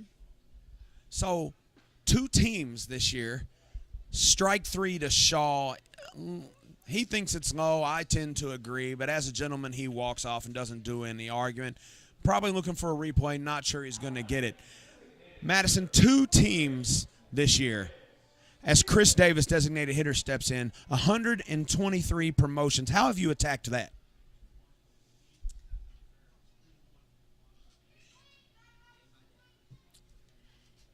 I just have to be extremely organized and take advantage in the off season, since we are here every day in the off season. Ladies and gentlemen, Chris Davis with a line drive home run down the left field line. The fans are going wild. The lights are going wild. And that is a gnome run by Chris Davis, and that knots things up at 1 here at Wild Health Field. We've talked about it all night. He's got a swing that produces good things. And, guys, that wasn't a big moon blast shot. As we take a look at the replay here on YouTube TV, that was a good fundamental swing. Totally interrupted Madison's thoughts. But it was a beautiful home run by Chris Davis. We're all knotted up here at 1 with 2 outs. Jimmy Paredes stepping up to the plate. Madison, you must be the good luck charm. Thank you for coming up here and talking with me. As she was saying, guys, staying organized in 123 games. Listen, a lot of creativity goes into that. The delivery, Paredes with the chopper to third, hustling down the line, throw over to Castro, gets him by a couple of steps, and that ends the 6th, but not before your Genomes tie it at 1 off of a Chris Davis blast down the left field line right over the Clark, the forklift sign. We're going to take a little break and be right back here on Wild Health YouTube Network.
Welcome back in the Wild Health YouTube Radio Network. Dustin Woodcock steps in to start the top of the seventh. Hey, guys, Robbie Scott still on the mound, working it. Guys, that Chris Davis home run in that last inning was his 19th RBI and 19 at-bats. Guys, that's the word of the day, efficiency. For all my guys, and a pop-up. Oh, it's playable. Valo's called him off. Nice run all the way over by the Genomes dugout for out number one from Chase Valo. Nothing makes me more excited than an active catcher work back here in foul territory. For those of y'all that didn't see, my son pulled one of those off in the Ohio Valley Regional a couple of weeks ago. Oh, you thought I was going to go this whole game without mentioning him? Guess again. You can see the video on the internet because I'm that dad. Chase Valo showing them how it's done, ladies and gentlemen. One out as catcher Joe DiCarlo steps into the box. Robbie Scott wheeling, dealing, and feeling fine. Looks at strike one, an 0-1 count to DiCarlo. 7 strikeouts out there on the Lexington Clinic K-meter tonight. A beautiful ribbon board. Guys, the renovations and upgrades happening out here at Wild Health Field are nothing short of amazing. Even with a couple of brand new ballparks in the league, with just a few more finishing touches, the 2023 season, I'd be willing to bet that Wild Health Field will be one of, if not the best stadium in the Atlantic League. Somebody walking around with some loaded cheese fries from Bluegrass Concessions down here. I've never been further away from my favorite food in the ballpark than I am right now. Game number 1 here in the press box for Microphone Mike. You all are all witnessing history. Robbie Scott sets, delivers. DiCarlo fouls one back off the top of the roof. Thought that was going to be the third one to come in my vicinity. Nobody told me to bring my glove to work tonight in this game that's knotted at 1-1. Speaking of knotted, we got a 2-2 count right here to DiCarlo. There seems to be a birthday party going over here in Suite 11. And it looks like the vibe. Or is it a vibe? What do the kids say these days? It's lit. 2-2 DiCarlo. Misses low and in, takes the count to full for Scott. That Chris Davis first home run today was also the first hit for the Genomes tonight. Wasn't going to mention that. Don't like being on the wrong side of that, but now we don't have to worry about it. In one fell swing, all the potential history goes out the window. Full count here to DiCarlo. Scott checking the signs. I think he likes what he sees. Kicks, delivers. Pops up to shortstop. Melbauer called. No, been called off by Becker in left field. Way to talk out there, guys. Becker with out number 2 in the top of the 7th.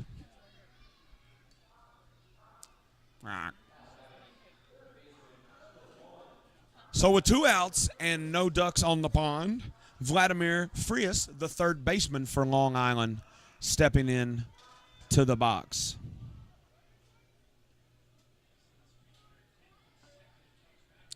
"6'2" out of the Santo Domingo Dominican Republic. Played for Long Island last year in the Atlantic League. Scott checks the signals. Valo placed low. Arm angle, love it. Fouled off towards the Mattress Overstock Stables. That one looks to be out of play. Took a big hop, hit the sign, bounced down. Looks like a game of Plinko. Will it come back down for the fans? We'll never know. Looks like a group having a great time over there in the Mattress Overstock Stables. Beautiful Saturday night for it. I guarantee you back in April when they picked this date, they had no idea that it was going to be a perfect 80 baseball degrees at first pitch. 8:40 in Lexington, Kentucky here at Wild Health Field. 0-1 count to Frias. Frias with the shot into the gap. Moore to cut it off. He's going 2. Moore with the throw. Hits the cut. Frias safely in at second. kept the ball in front. Umpire calls time. We're going to have a wardrobe change here at second base. Safety first. And that brings up the shortstop, if I'm not mistaken, Kevin Watley. No big deal here. 2 outs, runner on second. A situation Robbie Scott's been used to. I think he personally likes to work with runners on. He'll check the runner. Paredes going to keep him a little bit close. We'll see what the coach calls here. Third base coach, big focus on the base runner at second. This might be a little bit of a deke.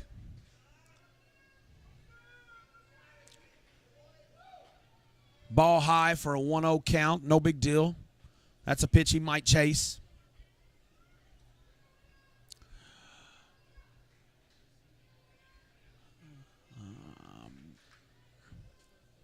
Demetrius Moore shading away from the precision spray foam sign out in center field towards the Central Bank sign. Give you a little bit of right to left. Inside corner. Home plate umpire Darnell Morton Jr. has been consistent with that call all night. Somehow still some of the batters are perplexed. Hit the inside corner. I think it's got more to do with release point than anything. Ball's coming across. You assume it's going to be in, and then it just freezes right there on the corner.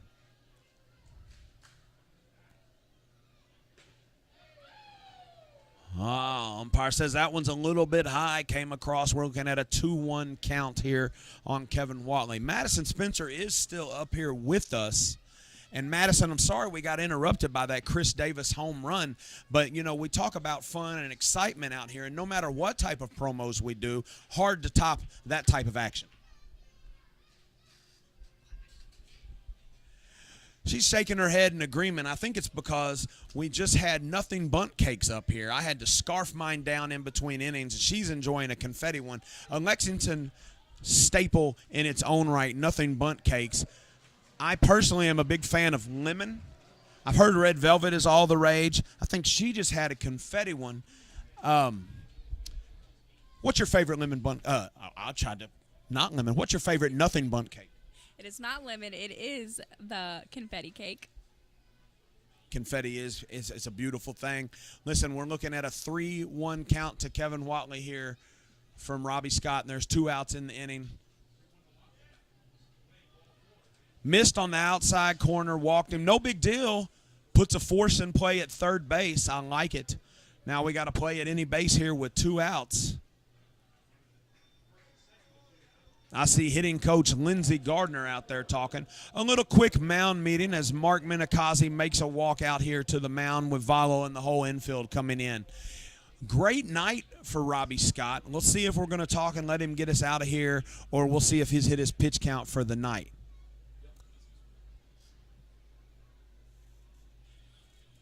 Little action down there in the Genomes bullpen, but they look like they're just having a conversation. Nope. Ladies and gentlemen, that is a night for Robbie Scott. Listen, 1 run, 4 hits, 7 strikeouts. Quite an evening for Robbie Scott. And the fans here at Wild Health Field are letting him know about it. Great outing for Robbie Scott. Now the Genomes turn to the bullpen. Mark Minikazi making the call. We'll see who makes the trot here as we take a little break on Wild Health Genomes YouTube network.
All right.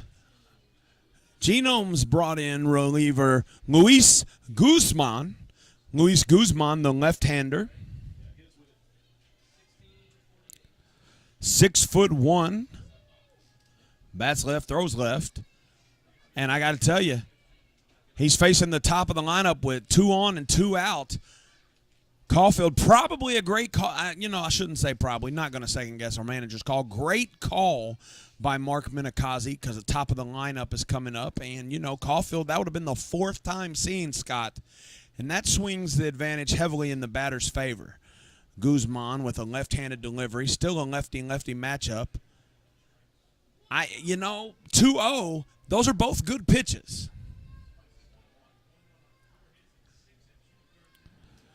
Again, Scott with an excellent outing. 1 run on 4 hits, 7 strikeouts. I think only 2 walks if memory serves. Guzman 2-0 here with the delivery. Strike 1 there. Hit on the inside corner. Love it on a lefty-lefty matchup when you can groove that inside corner. Guzman, huge help this morning at the Chevy Youth Baseball Clinic. His passion for helping the kids was awesome. It was the instruction he was given, especially in the 7 and 8-year-old group, which had a world record 59 participants in the group, and it was a lot to handle. He worked through it like it was nothing, and for that, I'm very proud to call Luis Guzman a Geno. Missed on the outside corner there, a little bit upset. Think he's upset with himself because he missed his location. No big deal. Hitting a little rosin back there, getting his hand dry, and we're going to work to it. Guys, sitting in this chair tonight, I don't take it very lightly in this 1-1 game, those who have come before me. The Emma Tiedemans of the world, who I stole a lot of my game from. The Keith Elkins of the world, which is the legend himself. Strike 2 right there, working the count to full. Nice for Guzman. 1.82 ERA on the season. Want to give a big shout-out to them. Want to give a big shout-out to Tom and Steve, who are part of our 3-headed monster of the broadcast team this year. Sometimes opportunity presents itself, and I stepped through in a short-sleeve Genomes hoodie. Full count here, 2 outs to Guzman. Let's see what he delivers. Sets. Inside corner, just misses. Loads the bases. Puts a force at any base. Forever the optimist here. With guess who coming up to bat? None other than L.J. Mazzilli. I could take it back even further when Rob Goodell was the voice of the Legends. I could take it back even further than that when I channel my inner Larry Glover, who referred to me as Billy Joe Bob. And finally, I am in the seat. 22 years in the making, ladies and gentlemen, and I appreciate you rocking with me tonight. Bases loaded, full of ducks, 2 outs here as Guzman trying to get us out of this inning. Got him to pop up on the first pitch. Becker sets underneath of it. Not going to lie to you, at dusk, that ball played into the shadows. Becker stayed confident and got us out of the inning, and we remain tied at 1 as we go into the 7th inning stretch, mid-7th here at Wild Health Field. We'll be right back.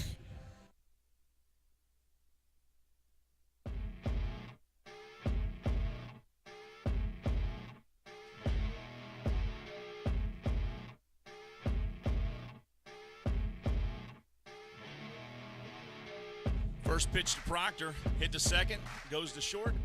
Here's the pitch.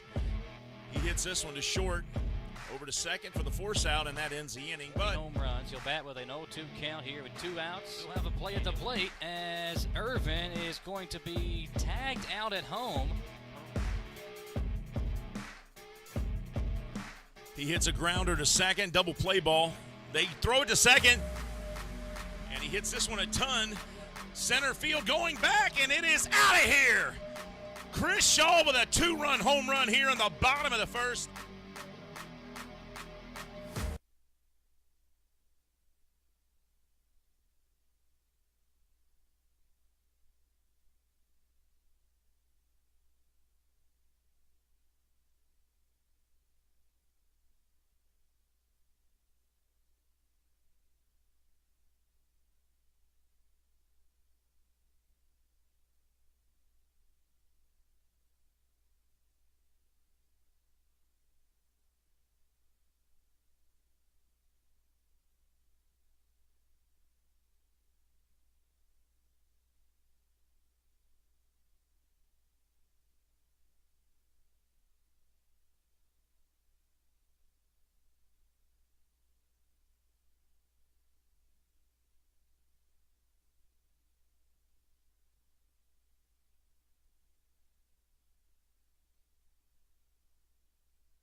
Welcome back into Wild Health YouTube Radio Network.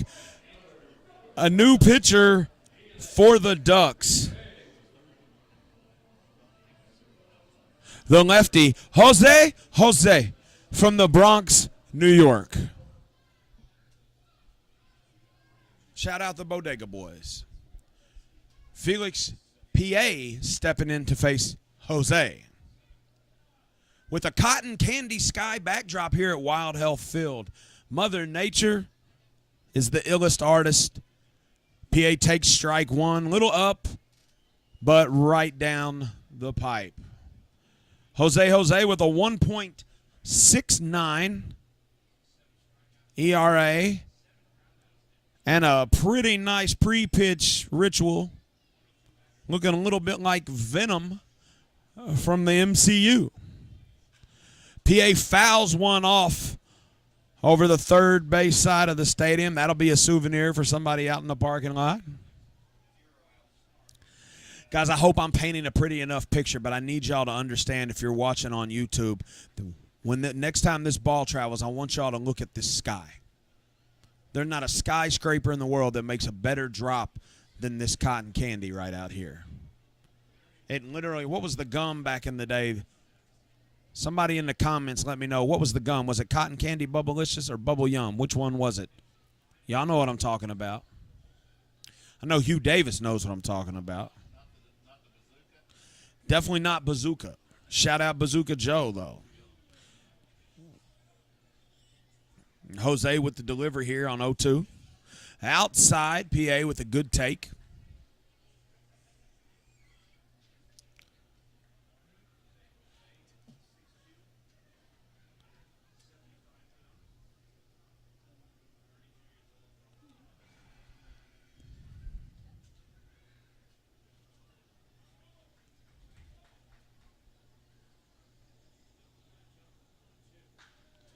PA fouls one into the Ducks dugout, boys. I tell you what, excellent velocity, pretty hard. Ducks looking at him crazy. He puts his hand up. No foul, no foul. My bad.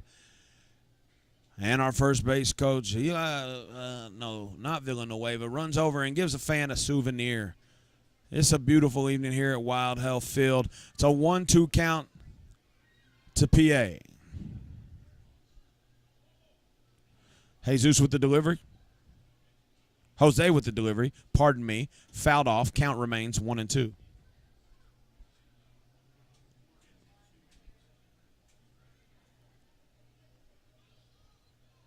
Felix P.A. with a wonderful catch that kept this game intact in right field just a few innings back.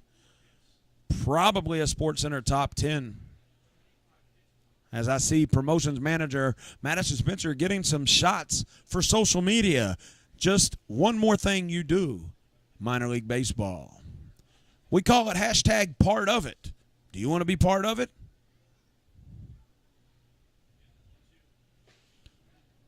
Inside just misses. Everybody froze on that. Jose not sure if he likes the call. PA not going to say a word, keeping his head down. And we're looking at a 2-2 count. 89 miles per hour on the inside here, and everybody gasped. I would like some little opposite field power alley to the UK Federal Credit Union sign, maybe off that KU billboard. Either one of those would be great to get this inning started. Jose set to deliver. Outside, works the count full. Felix PA with a full count here to start off the bottom half of the seventh. I hear Tabitha Campbell down there in the crowd doing her baseball mom type thing, getting us a good shot. Maybe Madison will use that on social media. I also heard that our bat boy, Tanner Campbell's got a 16th birthday tomorrow, which is ironic. Because I remember when he was like 6. There's that sky that we were talking about right there, YouTube. Check it out, zone it in, and realize that you live in a beautiful place for baseball and to raise a family for that matter. Sixth fastest growing city in America, Lexington, Kentucky. Home of not one but two professional baseball teams. A 3-2 count here as Jose sets to deliver. Outside corner taken for ball 4 for PA. Felix PA on base. That's a Blue Stallion base on balls coming up here.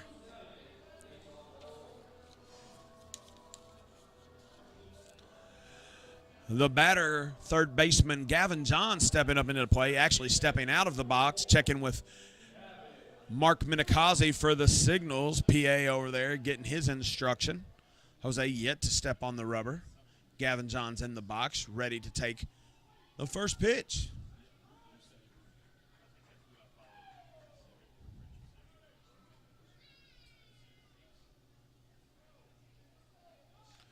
Oh, went for the bunt, foul tip straight back.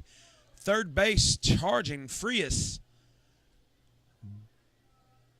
Would have been a tough play. Probably would have advanced the runner. And in a tied ball game in the bottom of the 7th, I like the call.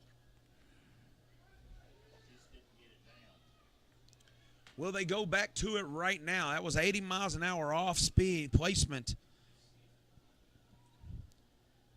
Jose hides the ball really well on delivery. Might have had something to do with that. Nope. Swinging.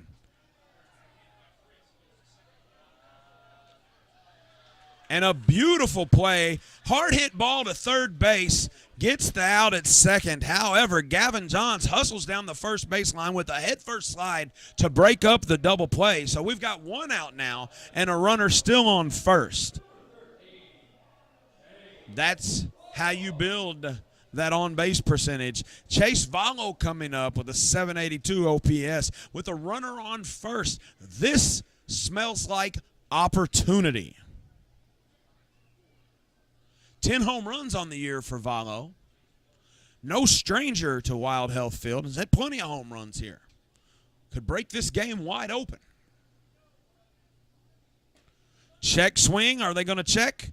Nope. Home plate umpire takes ownership, calls at a strike. Darnell Morton says, it's my plate, it's my call. 0-1 to Valo.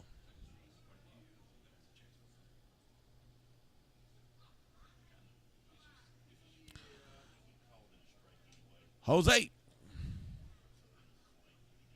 Sets. Delivers. Running. Good throw. Got him on the outside corner. Fairly decent slide, just got him. Good throw by Carlo for out number 2 of the inning.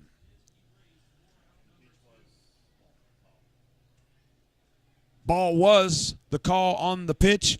1-1 the count to Valo. Little rosin bag Jimmy Juggle from Jose. Bronx, New York native, one of the 5 boroughs. Some would argue the birthplace of hip-hop. Some would say Queens. Some would say Brooklyn. Valo fouls it off. Count goes to 1-2. I would just say thank you for providing another form of music.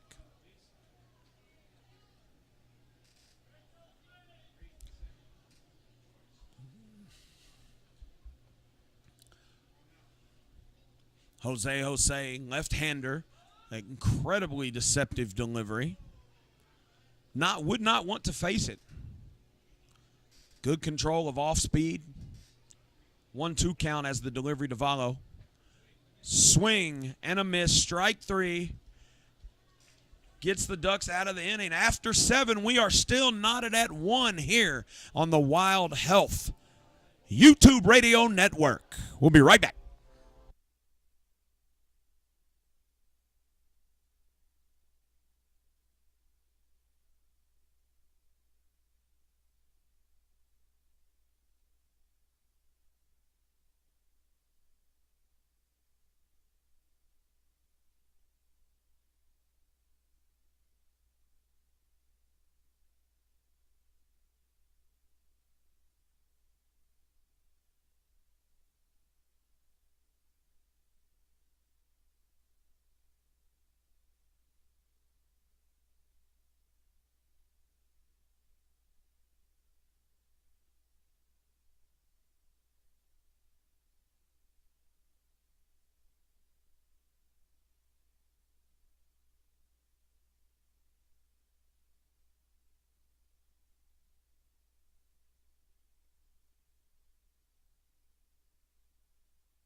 Back in on the Wild Health YouTube radio network. A new pitcher for the Genomes, Akeem Bostic from Florence, South Carolina, the right-hander, 6'4".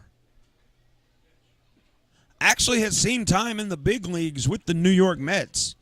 Friend and colleague of Rob Carson, I am sure. Bostic was a big help in the Chevy Youth Baseball Clinic this morning as well. Big right-hander. Throws hard, 89 for the first one, a called strike. Facing Alejandro De Haza as he saws one off down the first base line. Bounced off a wall and actually went into fair territory. I think I will live one day to see that they will call that a fair ball just to make baseball interesting. I'm kidding for sure. But it's an 0-2 count for De Haza, and Bostic's only thrown 2 pitches. That is the word of the day, efficient. Inside, just misses him, backs him up off the plate, 1-2.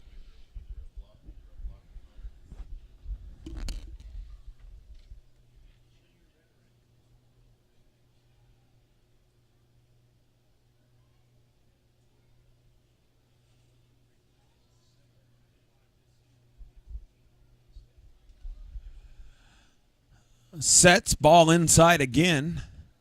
Little bit of a check swing. Nobody's checking around, so we're just going to stick with a 2-2 count. Valo with a nice block up. We saw Guzman last inning, faced 2 batters, walked one, popped a guy out, got out of the inning, and we're still all knotted up here at 1. The inside corner just misses, taking the count to full. Well, that one was a little close, at least from my angle, but I'm just a humble broadcaster. Today.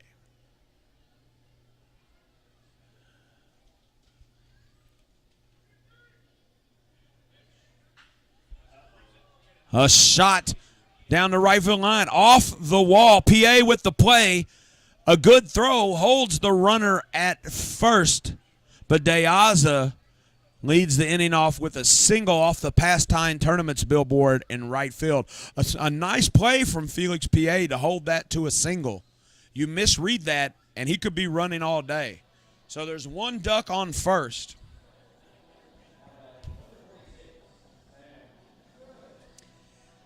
And that brings the designated hitter, Sam Travis, up. Ladies and gentlemen, I don't know why, but I almost said Sam Hunt, and that would have been interesting. This inning of baseball is brought to you by The Yard, ladies and gentlemen, located over off of Leestown Road, exit 7 on New Circle, Leestown and Mercer to be exact, indoor training facility, baseball, softball, soccer, volleyball, whatever you need, The Yard has it. Heck, they've even got a golf simulator in there. You want to grab 4 of your buddies and play a round of 18, but there's snow on the ground? Call your tea time in at The Yard over there. See the good guys, Nate and all them. Tell them the Genomes and the Legends sent you.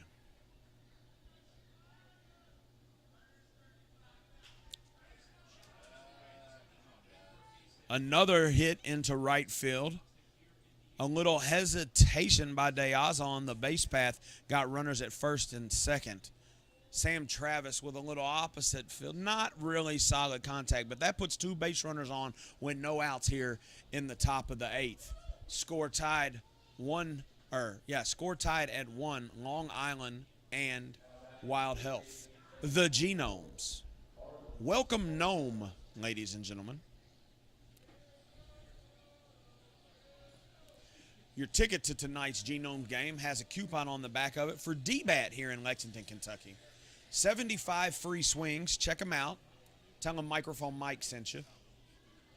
Got to work in the offseason, guys. Improvement is the movement. You all know that.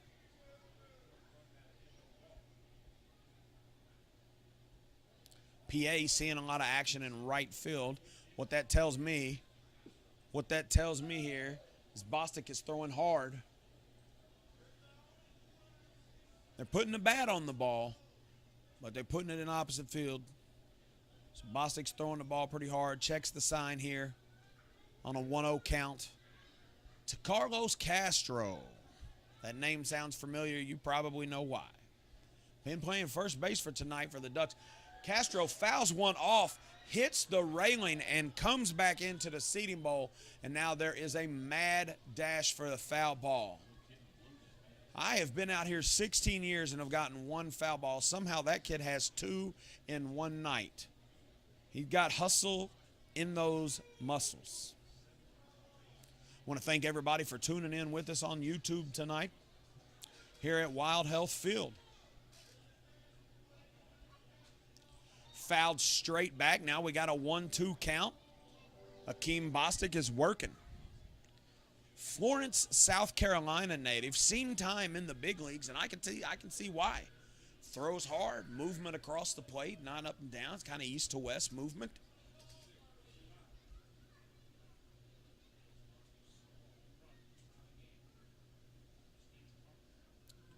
Chris Davis tied this game at 1 with a solo home run, his 19th RBI of the season. Luke Becker cuts off a shot into the left field gap. Both runners freeze on a line drive, and that is the first out of the inning. 2 Ducks still on. However, no damage done as Bostic throws a ball. It's playable, and Luke Becker makes a fine catch in short left field for the first out of the 8th inning. 2 on and 1 out. The batter, number 15, Dustin Woodcock. Getting some signals here, checking a little game within the game right now. Love it. Eyes going all around the ballpark. Bostic checking the signs for Valo.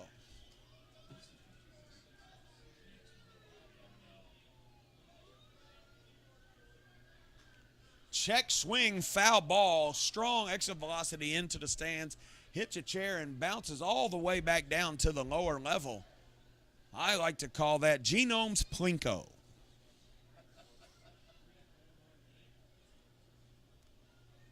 Oh, 1 the count to Woodcock. Had a big Woodcock fan down here in the first base side taking a picture.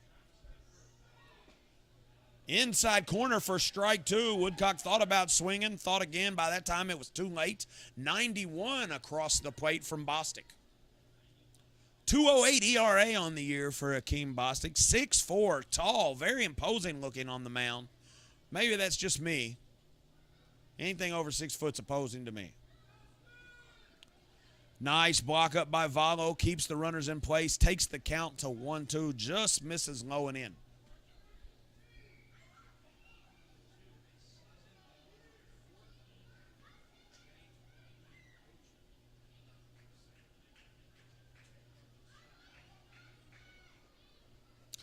Bostic's got some big fans down here, probably from the Chevy Clinic earlier this morning. Bostic looks, delivers. Inside, another great block up by the catcher Valo. Takes the count to 2-2. 1 out here in the top of the 8th. There are 2 Ducks on base. It is a tie game. 1-0 here at Wild Health Field.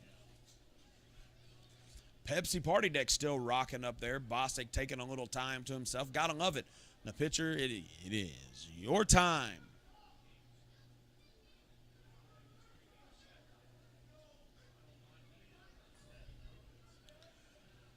Game 2 of 3 here, Genomes versus Ducks. Saturday night action here in Lexington, Kentucky. A chopper, kind of dangerous. We have got some interesting runner interference. Runner interference at second base. The umpire has called him out. Manager Wally Backman doesn't like it. He's trotting out. We're going to find out what the call is. Are they going to send this runner back to third on that? Runner at second is out. I believe, guys, I know it's not the popular one, but he impeded a direct play on that. They're going to send Deaza back to second. No advance, if I'm reading the signals from the umpire correctly. Manager Wally Backman given a little bit to do, but probably understands. He's got a stellar career in professional baseball, and it's one of those plays that you don't like to see happen, but it is part of the game. And it impeded a fair play on the ball. He was coming in to get it. It wasn't an after effect. probably the correct call. So now there are 2 outs on a runner interference on what was going to be a tough play to get the guy at first anyway. Certainly wasn't going to be a double play ball, a chopper. Bringing Joe DiCarlo to the plate with still 2 on. Runners on first and second with 2 outs.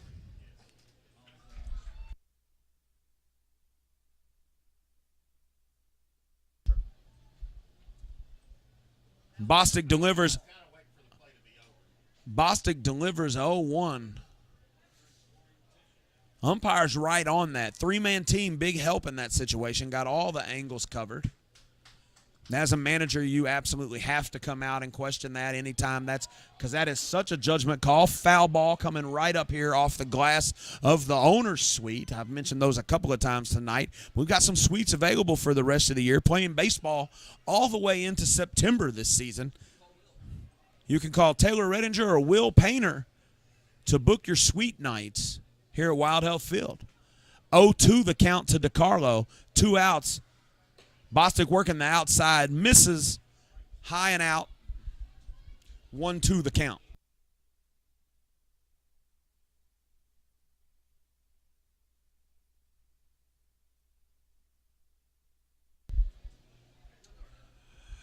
Bostic getting the signs from Valo.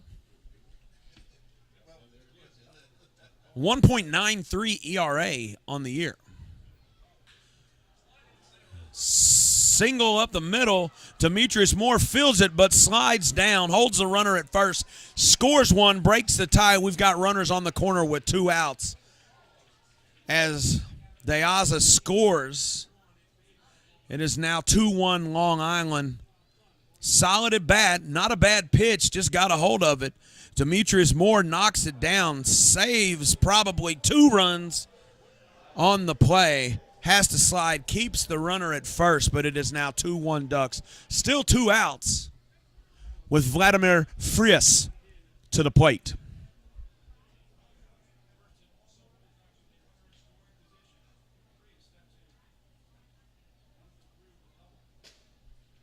Ball high and outside, a lot of pop, 93 miles an hour across the plate.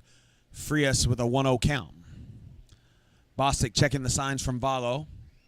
Takes a glance at the runner at third. Swing and a miss. Strike 1, 1-1 count. Runners retreat. Off speed for sure, 87 miles an hour. Good. Gosh. Bostic working. Inside, Valo with a solid backup. Very important with the runner on third base in a 1-run game. Frias with an OPS of 613, 2 home runs on the year. Ground ball gets us out of the inning right here, guys. On a beautiful Saturday night, we just finally lost the cotton candy skyline as night falls over the bluegrass. Outside corner, Darnell Morton Jr. says it misses. That stretches the count to 3-1. We got some young ones out there giving the 3-1 count. Apparently a Ducks fan. No big deal.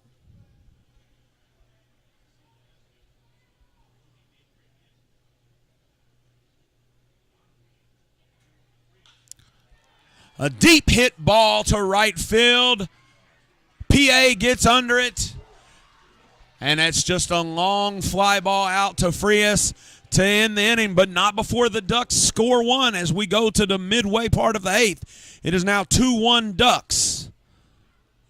Bostic with a solid outing, and we're keeping this game tight. We'll be right back on the Wild Health YouTube network.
Back at you here on the Wild Health YouTube radio network. Clayton Melbauer steps into the place.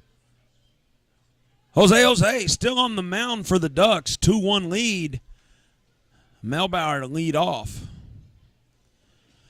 As we walk into the bottom of the 8th inning here at Wild Health Field. Want to give a big shout out to the Kentucky Roadshow. Not only do they provide sponsorship for our starting lineups, but they're at the National Card Show in Atlantic City right now, putting on for the city.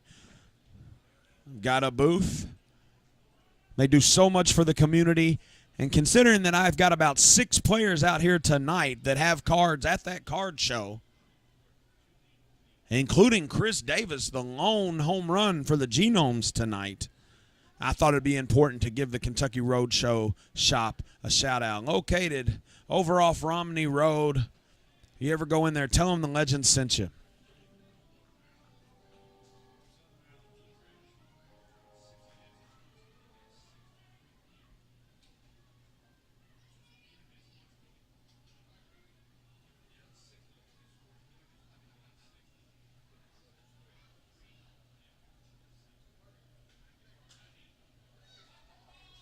Fouled back and into the stands. 2-2 the count to Melbauer. Tonight at Wild Health Field post-game, there will be a light show.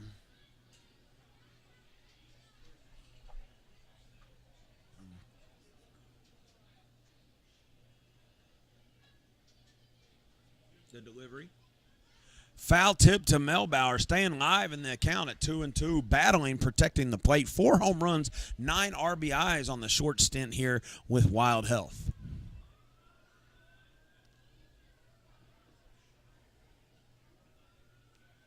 Jose getting the signal. I see facility manager Drew Fagley taking photo ops for the fans, all about the fan experience. Swinging strike 3 for Clayton Melbauer for the first out of the bottom half of the 8th.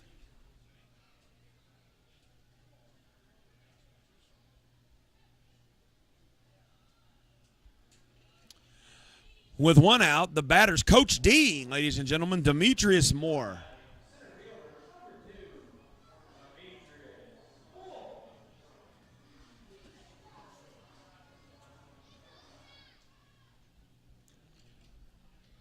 One out here. Jose getting the sign. Set to deliver. Demetrius shows bunt, pulls it back. Just in time. Called a ball high, I agree. 1-0 the count.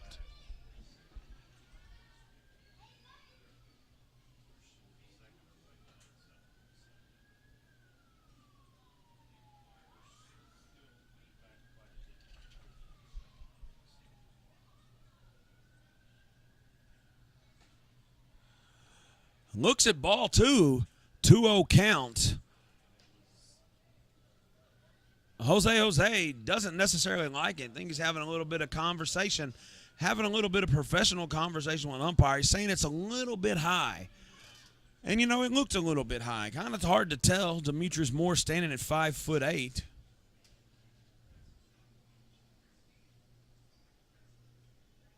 Excuse me. They say 6 foot even.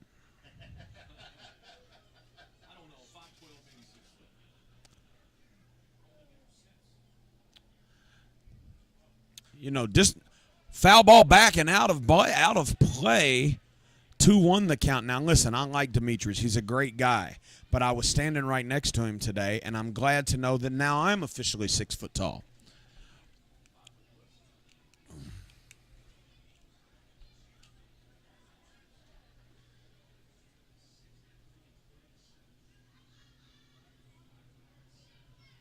Come on, light show.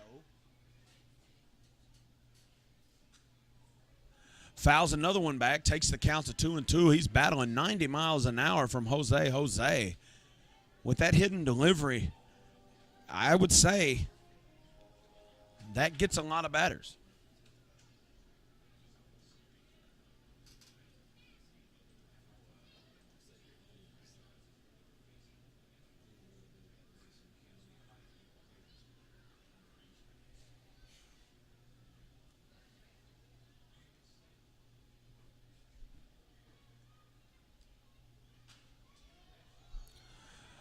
Demetrius pops one out. Is it going to stay in play? Just out of play as Carlos Castro makes a run on it. Very familiar with the dimensions of here. Reflection off his glasses would make you think it wasn't 9:30 at night. Talking back and forth with the dugout. They're probably giving him a hard time because he's supposed to know how to play that. But it was 5 rows deep. It was safely out of play. Count stays at 2-2. Demetrius Moore really working this at bat.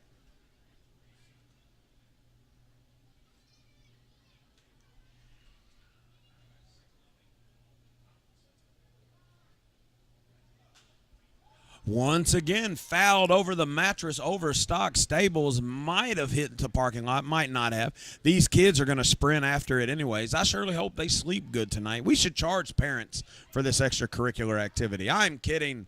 Family fun entertainment here at Wild Health Field any day of the week, but especially on a Saturday night such as this. 2-2 still the count. I'm guessing off speed right here. Not that it's my job to do so. Little low, stretches the count to full, but I was correct. After seeing 90, 90, 90, 90, he came back with 79. Demetrius didn't bite on the fish hook.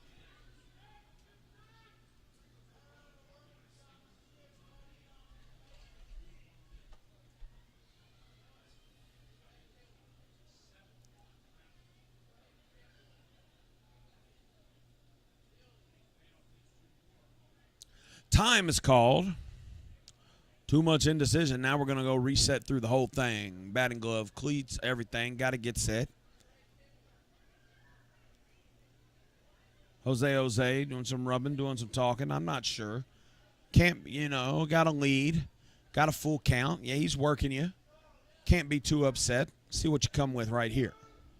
Sets. Delivers. Strike 3. 78 miles per hour. Went off speed again. Demetrius sitting fastball. Got out a little bit in front of it. And ladies and gentlemen, that is baseball. 2 outs here in the bottom of the 8th. As the top of the lineup comes up, Luke Becker. University of Kentucky product Luke Becker stepping back into the box tonight. 287 on the year.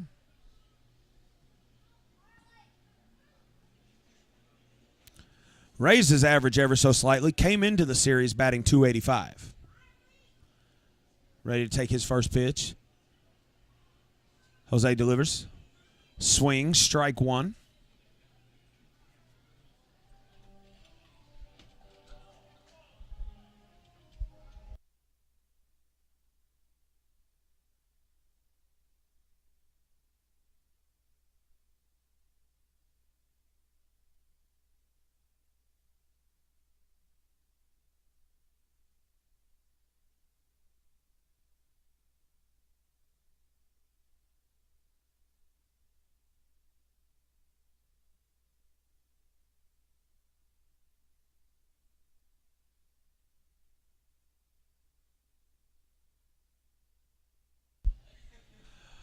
One the count here to Becker. 2 outs. Now that's mysterious to me. We've seen pitches in the 90s all night. And 87 pops the glove. I thought for sure when I looked up there it was going to say 95, 96. 1-2 the count as Jose steps back on the rubber. Reminder tonight, ladies and gentlemen, there is a light show post-game.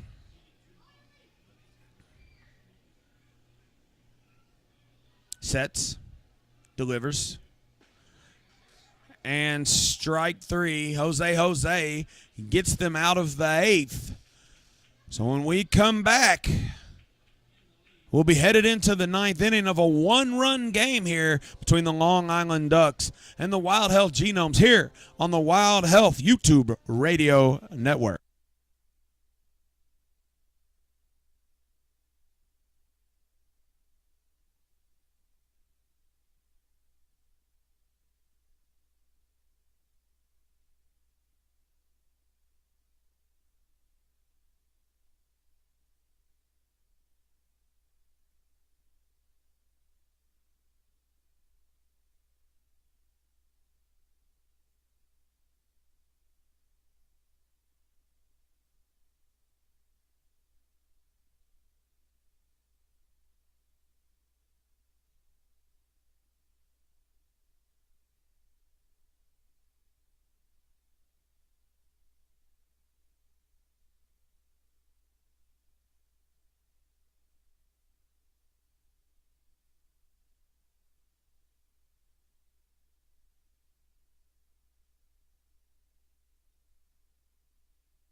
Welcome back into Wild Health Field, ladies and gentlemen. And we go to the top of the ninth in a 2-1 showdown. The Long Island Ducks up on your Wild Health Genomes. New pitcher for the Genomes, Gabriel Moya, another left-hander with a very deceptive delivery. Now that's that same inside corner that's been working all day. Just missed for ball one.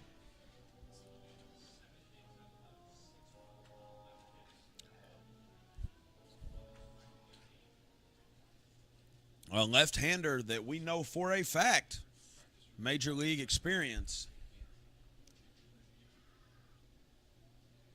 Shields the ball until it's almost out of his hand. Delivery, something special.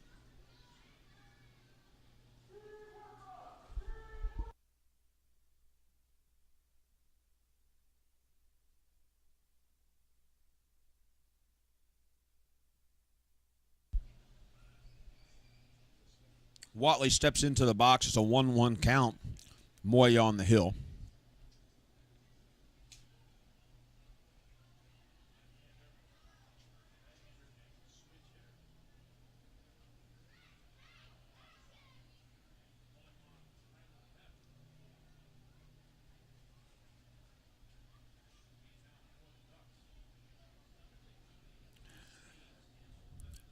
Moya, born in Venezuela, time in the Minnesota Twins organization, a midseason signing, right along the same time as Chris Davis. Been a great addition to the Genomes roster. Misses on the inside corner. We're looking at 3-1. Also had time with the Diamondbacks.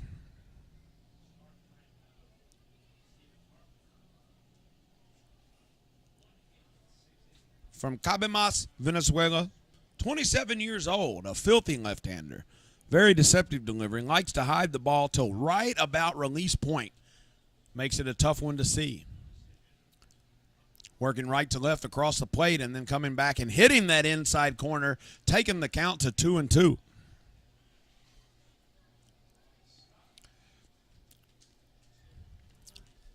Moya, Capricorn, much like myself. That explains so much. Left-handed and Capricorn. I knew I liked this guy.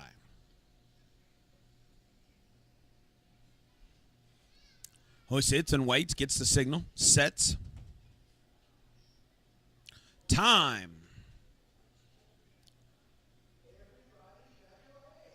Umpire thought everybody was taking too long. Call time, get a little reset. Moya getting the signal from Valo again.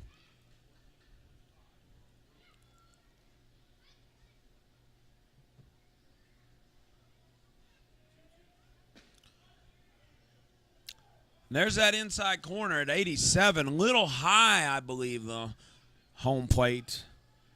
Darnell Morton Jr. would say. Overall, calling a pretty fair game, I got to say.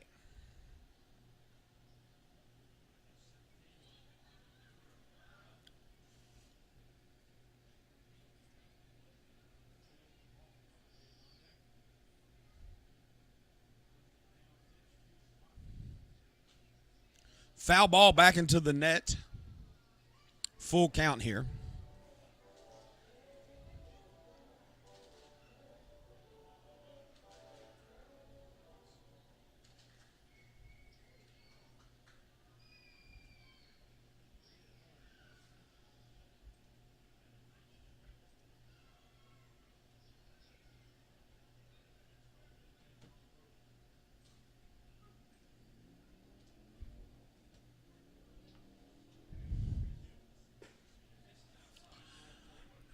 Misses outside and high, ball 4, walk to start the inning to Kevin Watley. So with no outs and one on,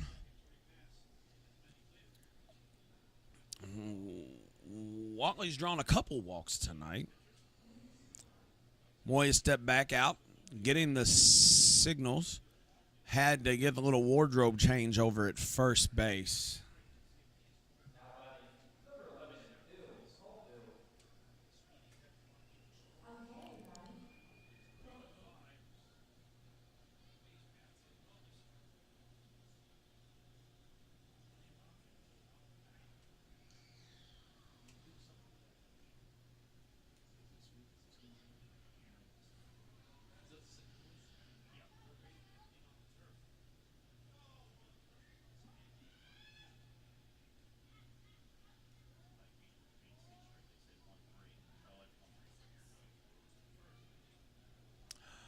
Pickoff attempted first. Watley back safe. Phil Caulfield at the plate. Seen a couple of different pitchers. Seems to come up right at the right time. I guess that's the benefit of being the leadoff. Has yet to see a pitch, though, as they keep going back to first base, holding the runner strut.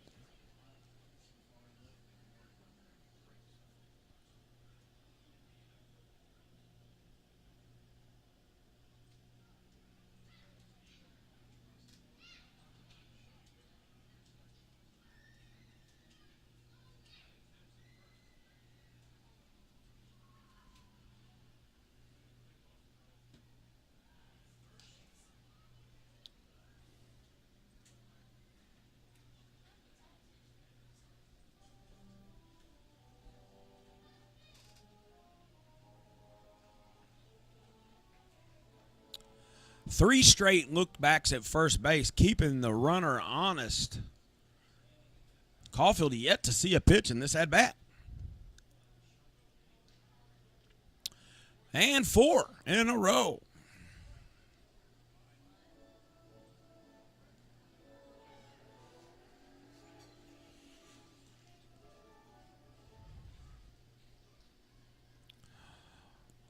It's a bright and early day here at Wild Health Field, starting at 6:30 this morning. 9:42 tonight.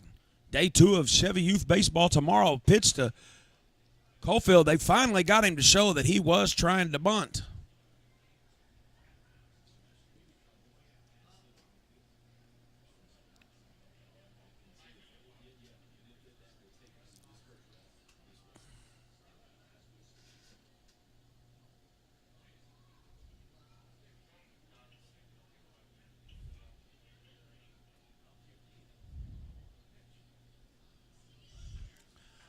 Lays a solid bunt down.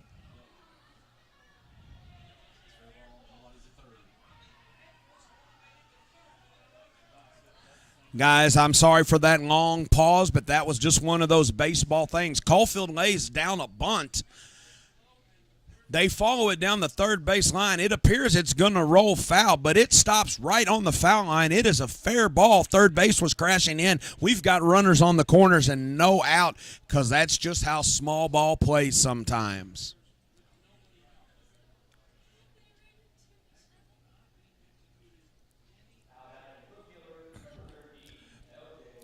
When you lay a bunt down, that's what you expect to happen or what you hope would happen.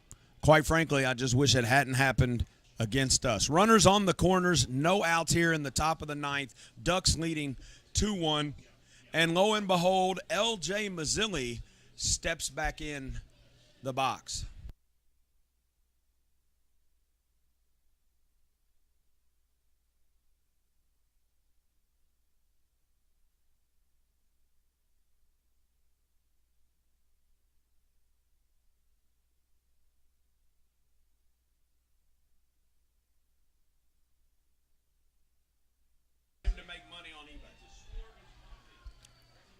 Mazzilli with a line drive into left field, scoring Watley from third, 2 on, no outs, 3-1 Ducks in the top of the ninth.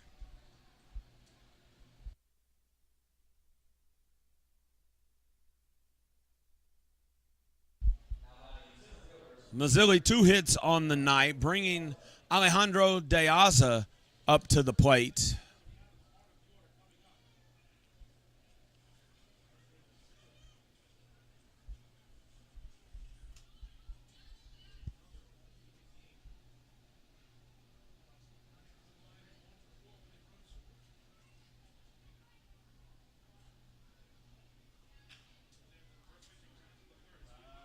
A chopper to third, gets the force at third, gets the out at second. Now we're 2 outs.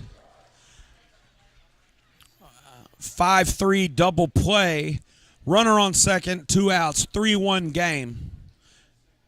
As De Aza grounds into a 5-3 double play.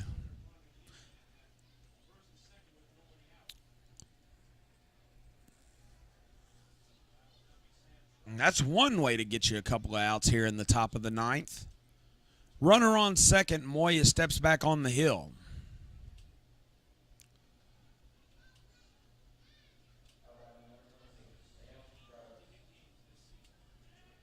Sam Travis, designated hitter, stepping up to the plate.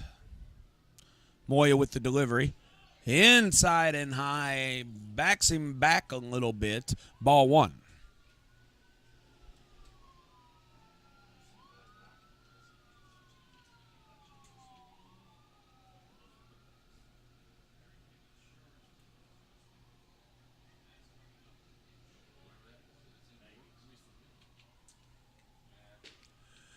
Ball two high.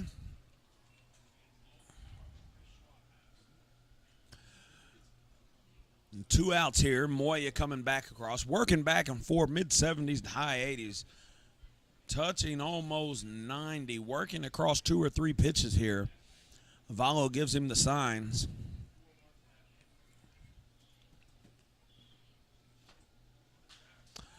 Pops up high. Might still be in play. Chris Shaw over. Camps under it. Gets the out.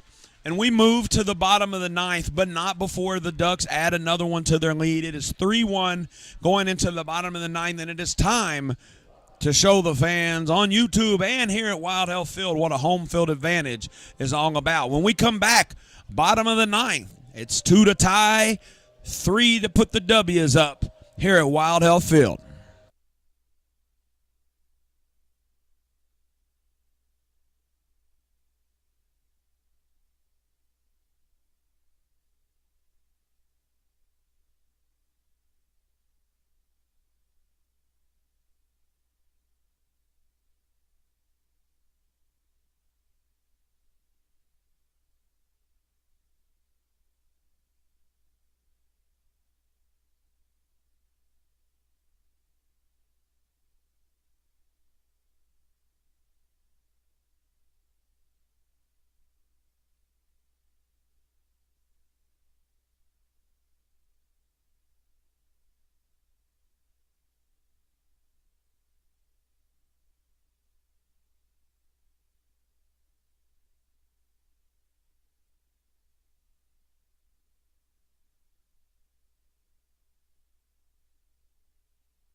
All right, welcome back in. Wild Health YouTube Radio Network. New pitcher on the mound for the Long Island Ducks. Number 30, Tyler Webb, out of Leesville, South Carolina. 6'5" left-hander.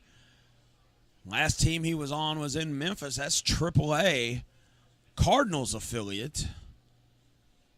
He has seen some MLB action. First pitch from Webb, ball outside. Chris Shaw, the batter, to start off the bottom of the ninth. We're going to need base runners here, Genomes fans. Thank you all for tuning in on YouTube tonight on this beautiful Saturday night. Thank you for coming out to Wild Health Field. Reminder, post-game light show on this wonderful Saturday evening.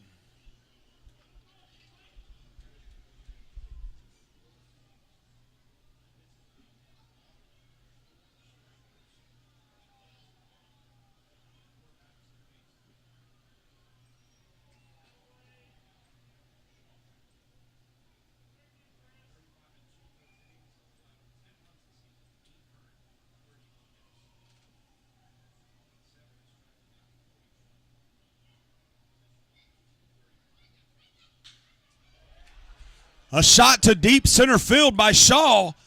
Tracks it back. Deaza with the play. Hit the ball really well. Traveled every bit of 380 feet. Just a long fly ball out. Solid barrel up by Shaw. Chris Davis stepping up to the plate with one out here for the Genomes.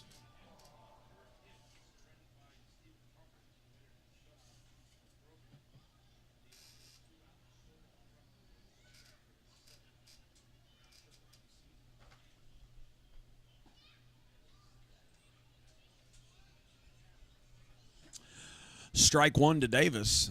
The delivery from Webb.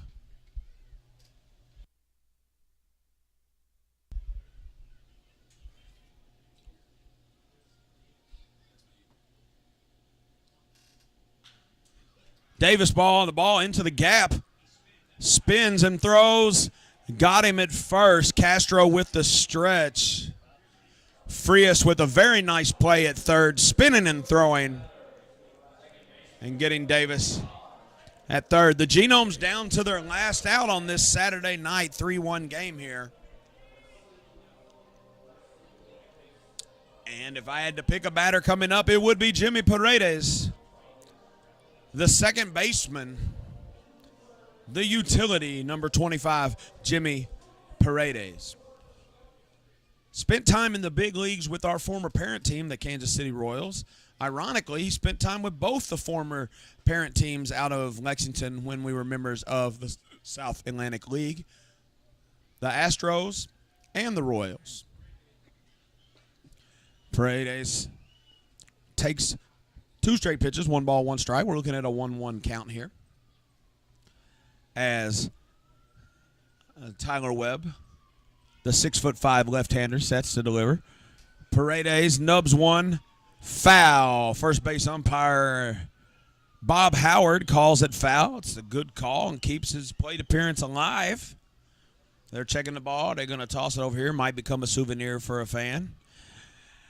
And the Genomes are down to their last strike here, ladies and gentlemen.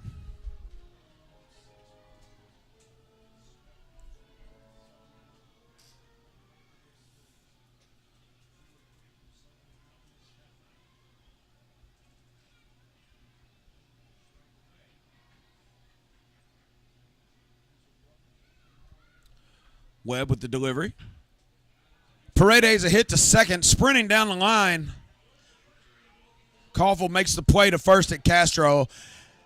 And that is your ball game, ladies and gentlemen. Your Genomes come up on the short end of the stick in my radio debut as the Long Island Ducks win 3-1. Game 3 of this series is tomorrow night. Tomorrow afternoon at 2:05. It's a family fun day Sunday. Gates open early so you can come play pitch and catch on the field, and kids 12 and under get to run the bases post-game, as we do every Sunday here at Wild Health Field. Thank you so much for joining me on the broadcast tonight. It's been an adventure, and 15-year-old version of myself can mark this one off the bucket list. Good Guys doesn't come out on top, but that's baseball, as we've got some birthday kids running the bases in their scrappy jerseys tonight. This is Microphone Mike and the Wild Health YouTube broadcast signing off. Have a good night. Thank you to Michael Watkins, Tom Gross, Steve Tressler, Emma Tiedemann, Larry Glover, Keith Elkins, and Rob Goodell for showing me how it's done. We'll see you next time here at Wild Health Field.